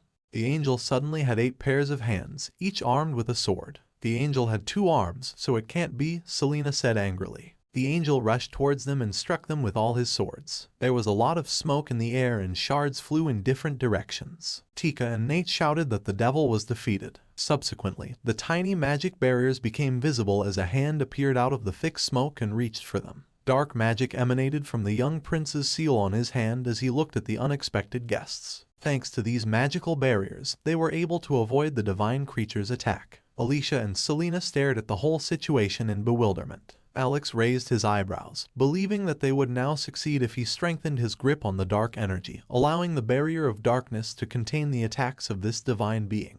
The young prince called out to Selena and ordered her to focus on the spell, shouting loudly that he would handle the defense. Selena straightened up, holding her sword in front of her, and began to cast the spell, summoning flames that charred her very soul. Finally, she shouted loudly, "Dragon Flame Spell." The flames rushed towards the divine being as she suddenly thrust her sword forward, forcing it through the shield. The guests who were not invited stared at it in horror with their mouths hanging open. The angel's entire body was now engulfed in huge flames. Tika and Nate knelt down and raised their hands above their heads. A powerful flame was blazing inside the angel. Parts of his body and feathers fell from him. Cautiously and hopefully, the young prince asked if they had succeeded. The unexpected guests opened their mouths, unable to believe their eyes, looking at the angel. Only the eye on the angel's stomach was still open and his body was literally falling apart. Alicia shouted that the angel would be able to recover soon, and that his core was intact. With a note of concern, Selena stated that the damage from the holy magic was minimal. Selena recommended that she use Inferno. Alicia flatly refused, stating that it would destroy the island. The young prince seemed to pay no attention to them. All he could do was smile sweetly, and the demoness absorbed his thoughts. According to the demoness, they seemed to be in a desperate situation. Then she said that even she realized it with an evil smile. Alex abruptly reached out and smiled, confidently ordering Selena to use the dragon flame and ordering Alicia to weaken his defenses. Alicia began to tweak his defenses as Selena excitedly raised her sword and summoned the dragon flame. Suddenly a wooden arrow flew at them. It went right in front of Alicia and through Selena's hair. Selena turned to where the arrow flew out from when Alicia looked at her in horror. Tika stood there with arrows in her hands and a crossbow. She stated that they would not let them do this in a rude and angry manner. Tika and Nate prepared to attack them, waving their cold weapons. The uninvited guests cast a threatening and hostile glare at them, and Nate declared that the main enemies of the church were devils. Suddenly someone shouted that they would also help their master, Alex. Armored guards ran outside, covering Alex, Alicia, and Selena, and archers appeared everywhere, pointing their weapons at the uninvited guests. They were ready to defend them from their opponents. The uninvited guests cast a blank stare at them. Nate and Tika, surrounded by the knights, huddled together, looking in different directions. Nate shouted that they had only come to end the devil's life, all to save the poor boy, while Tika told them not to bother them. Alec cast a startled look at them. Tika called out to Nate, who replied that he understood her. After the uninvited guests looked at the whole situation without much interest. They raised their hands together, keeping the magical bracelet on their wrist. Selena, Alicia, and the young prince cast a startled and suspicious look at them. When the core of the divine being began to glow brighter and brighter, they wiggled their eyebrows and slightly opened their mouths. The light grew brighter, and shards flew in different directions. There was a loud fire nearby as Alicia desperately called out to Selena. Nate hurried over to the young prince. She was clearly very hostile. She was going to swing her daggers at him. Frightened, Alex opened his mouth, not knowing what to do. Alicia screamed for the guards to take them away. Arrows from Tiki's crossbow pierced the round projectiles flying everywhere. These shells were put on by the guards. When Nate opened her eyes, he saw that her pupil was white and her irises were dark. She urged him not to worry too much about it. The young prince's eyes bulged as he cast a startled look at her. Nate jumped to his feet and began to attack the young prince. While Alex screamed silently, she stared at him impassively. Alex's fingers clutched the protective barrier, which was badly scratched. Nate continued to hit one after another while standing on the shield. Alex heard someone wheezing and turned to Nate in shock when the divine being suddenly came to her senses. Her hand began to heat up. Nate went into a frenzy, unable to comprehend what was happening. Her clothes also caught fire after she dropped her daggers. The young prince's mouth was open in shock when he saw the whole scene. Tika called out to her loudly and anxiously. Nate began to spin around and explain that she wasn't a demon, raising his eyebrows and anxiously shouting that the sacred flame should not harm anyone. The young prince gave the order to leave. The unexpected guest continued to burn and claimed that she was not a demon. "I did not use dark magic," she said, lowering her head. The young prince covered himself and the unexpected guest with a barrier of darkness. Clutching her head, she insisted she wasn't the devil. Alex cast a somewhat angry and worried look at the girl, and his eyes widened when he saw the hand of the unexpected guest. He noticed the seal of darkness on the girl's hand as the glove caught fire. The young prince continued to stare and wonder at the seal on her hand as he approached the unexpected guest. In his thoughts, he pondered if anyone in the church had a seal of darkness. The young prince began to think of the people from the monastery and assumed they were discussing it as well. Looking at the girl in agony, Alex wondered if they had inadvertently turned into an exorcist. The other girl with the crossbow cast a sad, disappointed look at Nate. Alicia helped Selena up, holding her shoulder while she thought about something, and asked if she could use the dragon flame again. "Yes," Selena replied. The girl with the crossbow didn't even notice Alicia as she stealthily walked past her. Suddenly, her crossbow broke into pieces and the magic bracelet on her wrist also cracked and disintegrated into small pieces. The second girl turned to face the uninvited guest, who was looking at her broken crossbow with a very angry and displeased expression. The young prince looked at her indifferently, contemplating something threatening. Alicia stated that she would not allow them to aim at Mr. Alec. Alicia skillfully struck the young girl with her sword, shattering her blades. The magical bracelet on her hand also shattered and disintegrated. Alicia called out to the young prince, stating that they could no longer use the angel. "It was a good job," said the young prince with a wide smile. "They must put an end to this," Alicia said, turning to the divine being. The young prince's mouth was slightly ajar as he looked at Alicia with caution and a hint of incomprehension. When the young prince turned to Alicia, their eyes met. Alicia made a magic ball, preparing to attack. The young prince was ready to attack the angel and clenched his fists. The young prince's eyes bulged as he stared at the girl in horror. After all, the weakest point was the core that needed to be destroyed. However, all the projectiles fired from the slingshot hit this magical wall, and failed to reach the target when someone suddenly created a wall of flame.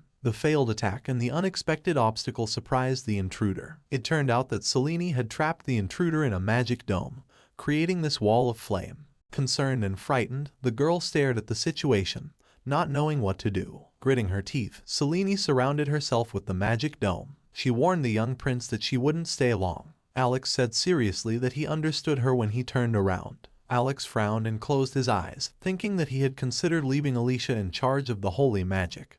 But it seemed he had no other choice. The young prince summoned the holy light and held out his hand to the side. Then a magically bright orb appeared above his hand. Alex stared intently at the orb, which grew larger with each passing second. The uninvited guests were cautiously watching what was happening. When Tika asked if it was holy magic, Nikai decided there was nothing to worry about because holy magic should not be used to teach an angel a lesson. The angel was already being overtaken by an incredibly enlarged magic ball. The magic ball emitted a very bright light. Out of nowhere, the magic ball emitted a sound. The young prince put 2 fingers to his lips and uttered a command blast as the angel warily froze. Suddenly something cracked and a strange, loud sound came from somewhere. Selena and Alicia watched with apprehension and some degree of incomprehension. Inside was a magical ball of dark magic that had been chained after the top bright layer of the ball shattered and its shards flew in all directions. The angel was thrown out. The orb caught fire, the chains cracked and made a strange noise, and the divine being shone so brightly that only its outline could be seen. A powerful fire that was many times the size of the island itself began to burn.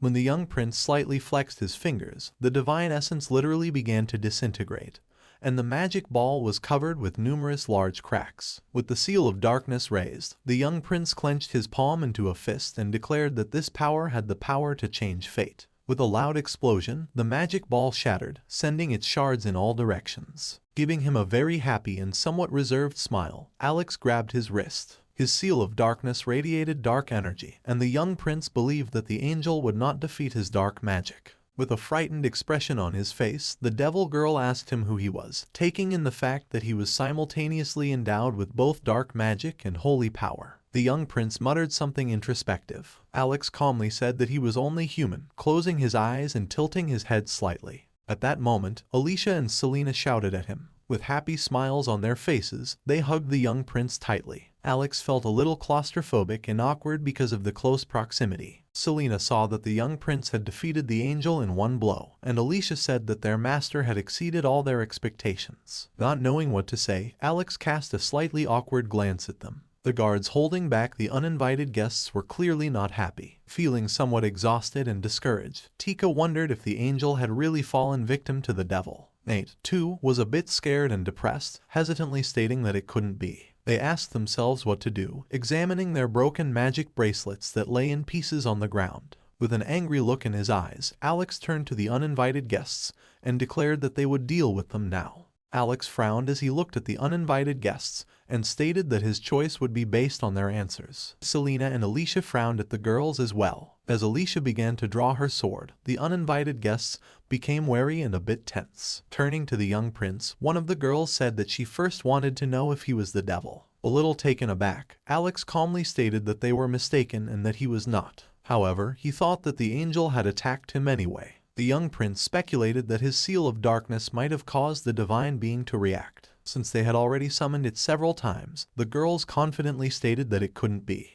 The girls raised their hands up. They showed their hands, which were covered with various seals of darkness, after Nate removed his glove. Alex's eyes were fixed on the uninvited guests. The fact that they also had seals shocked the young prince. Selena wondered how a bearer of the seal of darkness could be a member of the church. The exorcists are actually a different organization, Alicia said, covering her mouth with her hand while looking at Selena. When the girls stated that they were sure that the young prince was using dark magic, but that only the devil could possess it. Tika worriedly asked how he managed to keep his sanity. Everyone who has turned into a devil has gone mad, the girl stated confidently. The young prince vaguely remembered his former existence. Alicia reached out her hand to the side and immediately covered the young prince with her own. According to Alicia, her master Alec was everything to her, so it didn't matter what it was. Alex threw a startled look at Alicia. When she stated that she would never forgive anyone who tried to take her away from her, her expression was tense and frightened. With remorse in his eyes, Alex looked at the girls and considered the values of this nation settled. This is pure evil, this darkness. The question of what happened to them in the convent tormented him.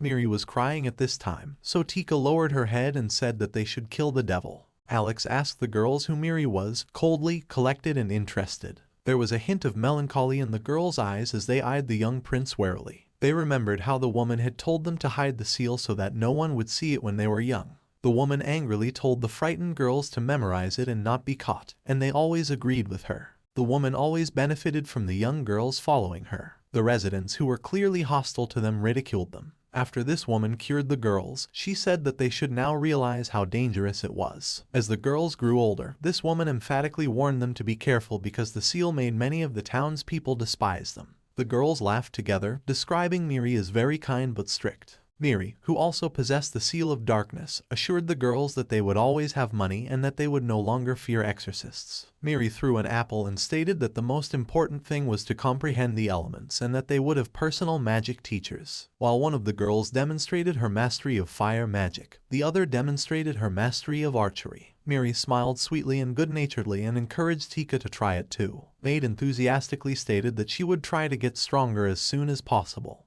Taking off her glove, the girl wondered what she could do at this point. Thinking it could not be red, she smiled at her seal with a hint of disappointment. Miri said to the girls as they passed the alcoholic, "Remember that you must always stay focused and never use darkness magic." Suddenly there was a loud, sharp bang. The second girl nervously moved closer as the first girl fell to the ground. When the drunken man asked about the darkness, Miri threw him an angry look. The man asked the girl if she had the seal of darkness, grabbing her wrist firmly. As the angry man lifted Tika up by her wrists, Miri and Nate, who were scared and worried, called out to her. Nate rushed to her aid. Miri began apologizing to the man for bumping into him, with a look of horror on her face. She thought she smelled strongly of alcohol. Telling the man to let go of Tika, Nate pulled out an arrow and pointed it at him. Miri yelled loudly for Nate to stop immediately. She missed Nate's shot and hit the hotel sign behind the huge man's head. Looking at the sign, the man turned around. Miri shouted at them to be careful. Throwing a fierce glare at the girls, the man threw Tika into Miri's arms where she took her by the waist and partially covered her eyes. The man wanted to attack Nate, holding a cold weapon in his hands. With saliva streaming from his mouth, he screamed that they were dirty, worthless people. As soon as the blonde-haired girl called her name, Alex pointed her hand threateningly at the man. There was fear in the man's eyes. The man's head suddenly fell back, but his face still showed a grimace of screaming and tears from the fear of the situation. While they were saying each other's names, the two girls watched everything with tears in their eyes. From the dark mass in the air came the order for the girls to run, and it was uttered with such a stutter that he couldn't control himself. The girls were terrified and crying as they watched what was happening. A dark-haired woman who was crying and had obvious pain in her eyes wanted to ask for something, but Tika quickly grabbed her sword and went to her. The blonde girl screamed and said Tika's name in terror. Then a voice urged her to kill herself. When Tika stabbed her in the chest, the girl fell to the ground and thanked her, Tika said wistfully. The blonde-haired girl looked at Tika with black eyes. After that, the girl added, "They were told to come here, so they must kill devils to save human souls." The girls wanted to share Alex's appearance with the young prince, who listened to them with fear. Their memories were tormented by questions about whether they were doing the right thing. Threatening to destroy the monastery, the girl began screaming that they were being forced to work for the temple. The blonde girl threw a fierce look at him and asked if the man really wanted their forgiveness. Having said that, Alex hesitated. The young prince heard the girl's call. The girl said that the man was not a bad person and asked him to make an honest choice, casting a concerned look at him. The gentleman's voice suddenly announced that he had made his decision.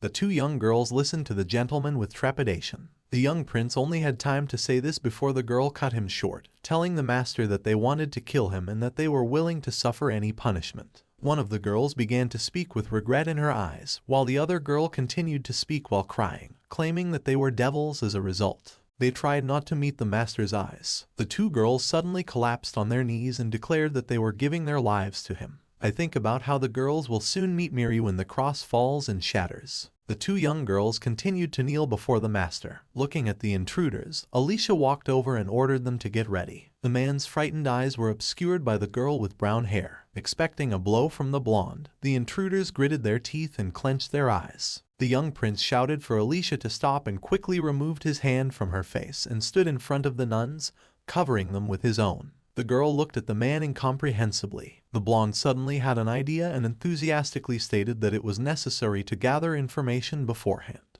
When the serious blonde asked who had brought them here, Alicia threatened that they would die early if they disclosed. The nuns threw them an impassive look and said they couldn't tell. They also mentioned that they had sworn never to reveal the master's identity. Alex was shocked that they had come here willing to risk their lives to protect the identity of their employer. Alicia turned to the man and told him that it was his choice. Alex agreed with that information. After thinking for a moment, the prince stated that they had two choices because they couldn't let the nuns go. The nuns eagerly awaited the prince's decision as he said all this. With a serious expression on his face, Alex explained that the first choice was to let Alicia kill herself and the second choice was to follow him. This news shocked the girls, who wondered if he was really implying that they had betrayed the church. When the girl with brown hair anxiously called out to the young prince, Alicia screamed in fear and said that it was impossible because they had come here to kill him. Alex listened carefully to the nuns' reply that they couldn't because all their friends would kill themselves in the convent if they found out about it. The blonde girl turned to the prince and said that she agreed with Alicia's statement that these people take the lives of others, enter his life, and betray him if you trust them. Alex stated in all seriousness that the contract was more than a verbal agreement, and that he could kill them at any time if they chose to turn their backs on him. Then their days were counted down. He looked at them sternly, holding out his hand. Alex continued, telling them to think about what would be best for them and that it was better to accept his offer because running for your life was not a choice. The girls asked the gentleman why he was making such a great effort to save them after casting a suspicious glance at him. They replied that he was too kind and added that they were here to take his life when Alex inexplicably asked what was so strange about it. Alex's mood instantly changed as he considered what they had said, and he frowned. The young prince smiled sweetly at Alicia, Selena, and the girl with dark hair as they cheered. He wants to create a place where everyone can be happy, including sentient monsters like golems, people with the seal of darkness, and demons that help people at work. Alex stated that he wants to create a space where everyone is welcome, standing in front of Nate and Tika, who weren't invited. A place to live happily ever after. The girls listened to Alex with interest and a tinge of wonder. Surprised, they also asked if those who possess the seal of darkness could live happy lives. That also applies to their friends from the monastery, the young prince muttered. Of course, if that's what they want. Nate looked suspiciously at Tika. Miri gave her life for them, Tika said, frowning, pressing her hand to her chest. With great enthusiasm, Nate declared that she had and that they could no longer live their lives. Tika frowned and noticed that they were merely subordinate servants. She then opened her eyes slightly and added that they had been sent to kill him.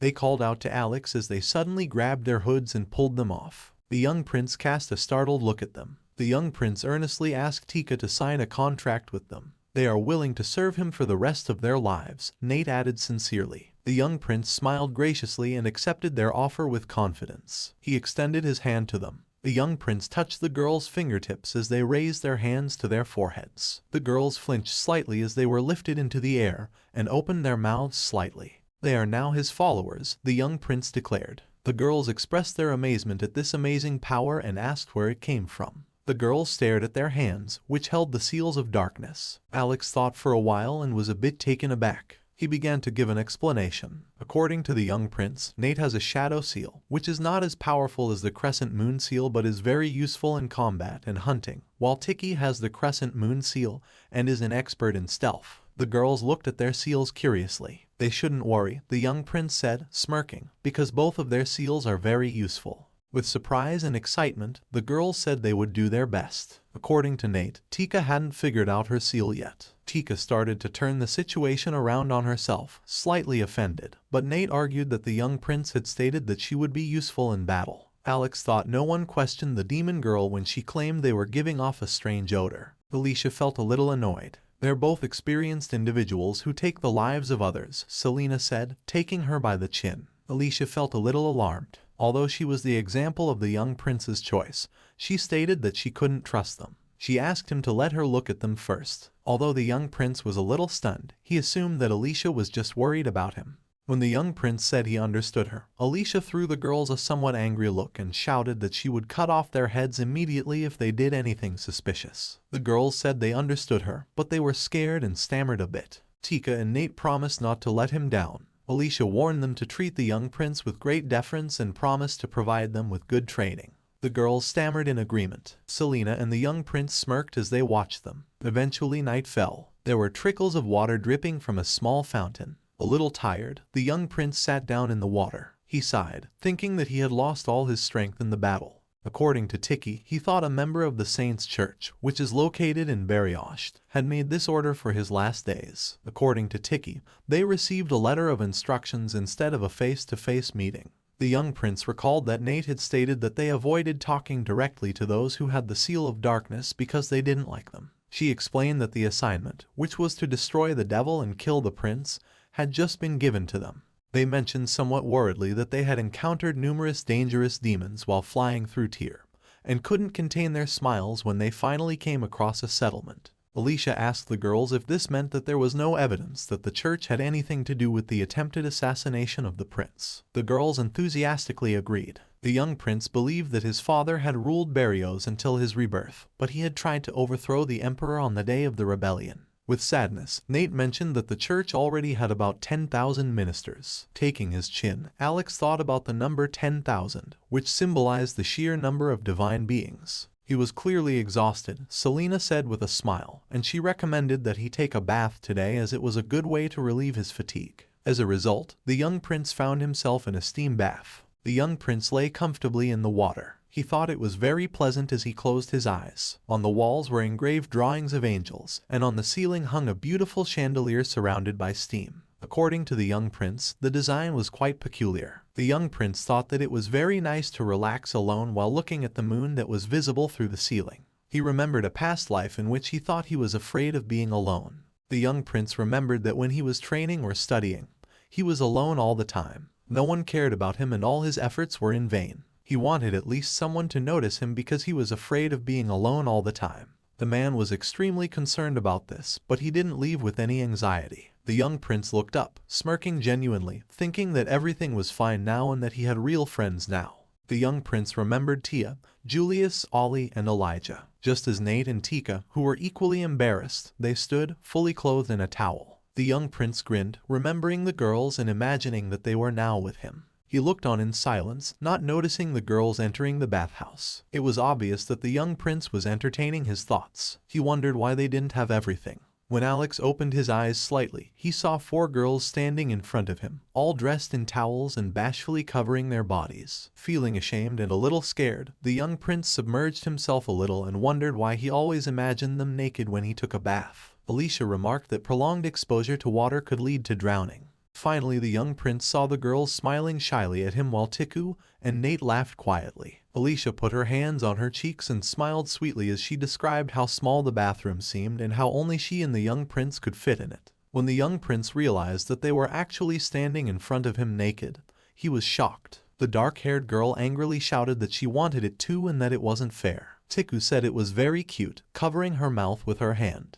Tiku was right, the young prince was charming, Nate said with a smile, turning to face her. The young prince retreated to the corner of the tub, feeling both ashamed and indignant. "Why are they in the men's room?" he asked loudly. The girls were still standing there, staring at the young prince. Alex tried to use the jump command by holding out his hand. When it didn't work, he was shocked. The young prince looked at his hand and looked away. Puzzled, he asked why the magic wasn't working and suggested that the hot water might be the cause. The girls threw him a fierce look. "That water has been imbued with holy magic," Alicia said threateningly. The young prince asked in surprise if that was their plan after glaring at them with fear. Alicia grinned and held out her hand to him, her eyes sparkling.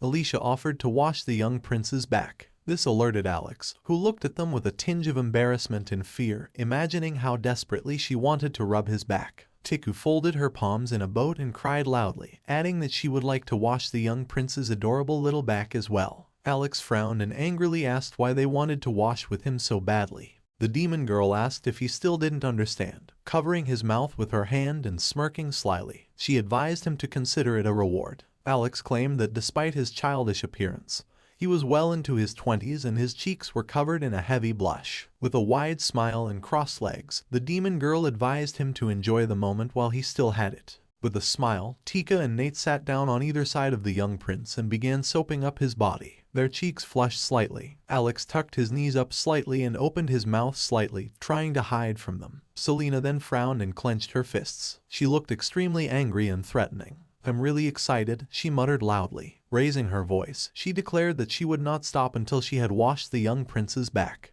The water in the tub began to bubble. The dark-haired girl asked Selena to wait, shouting that she was extremely attractive. There was boiling water and she shrieked loudly. Selena was wary, watching the girl's surprise. According to Tiki and Nate, it was already a sauna. The young prince believed that having friends like that would keep a person from getting bored. The young prince believed that creating a powerful state was already ruled out. Alex thought that they should not make any hasty decisions and that they needed to know what the church was doing, thinking that it would be possible to set up an operational point in the capital. At the moment, Selena was the only one who felt good about the girls, who were all extremely attractive and looked at each other with disapproval. He considered asking for help. When the day finally arrived, puffy clouds floated in the sky. Mr. Virtus was called. He called himself brother, and one of the male servants, who had a scar on his face, put his hand on his chest and said that someone wanted to speak to him. Mr. Virtus confidently stated that he did not know or remember such people when he asked seriously about his brother. This person wanted to talk to him about money, according to his servant who had a scar on his face. Mr. Virtus cast a curious glance at this servant. He had rather swarthy skin and blonde hair. After thinking for a bit, he remained silent at first. With a menacing smirk, Mr. Virtus turned to his servant and asked if it was the young Prince Alex. His eyes were clearly interested. On the ground next to Mr. Virtus were several different animals clinging to him.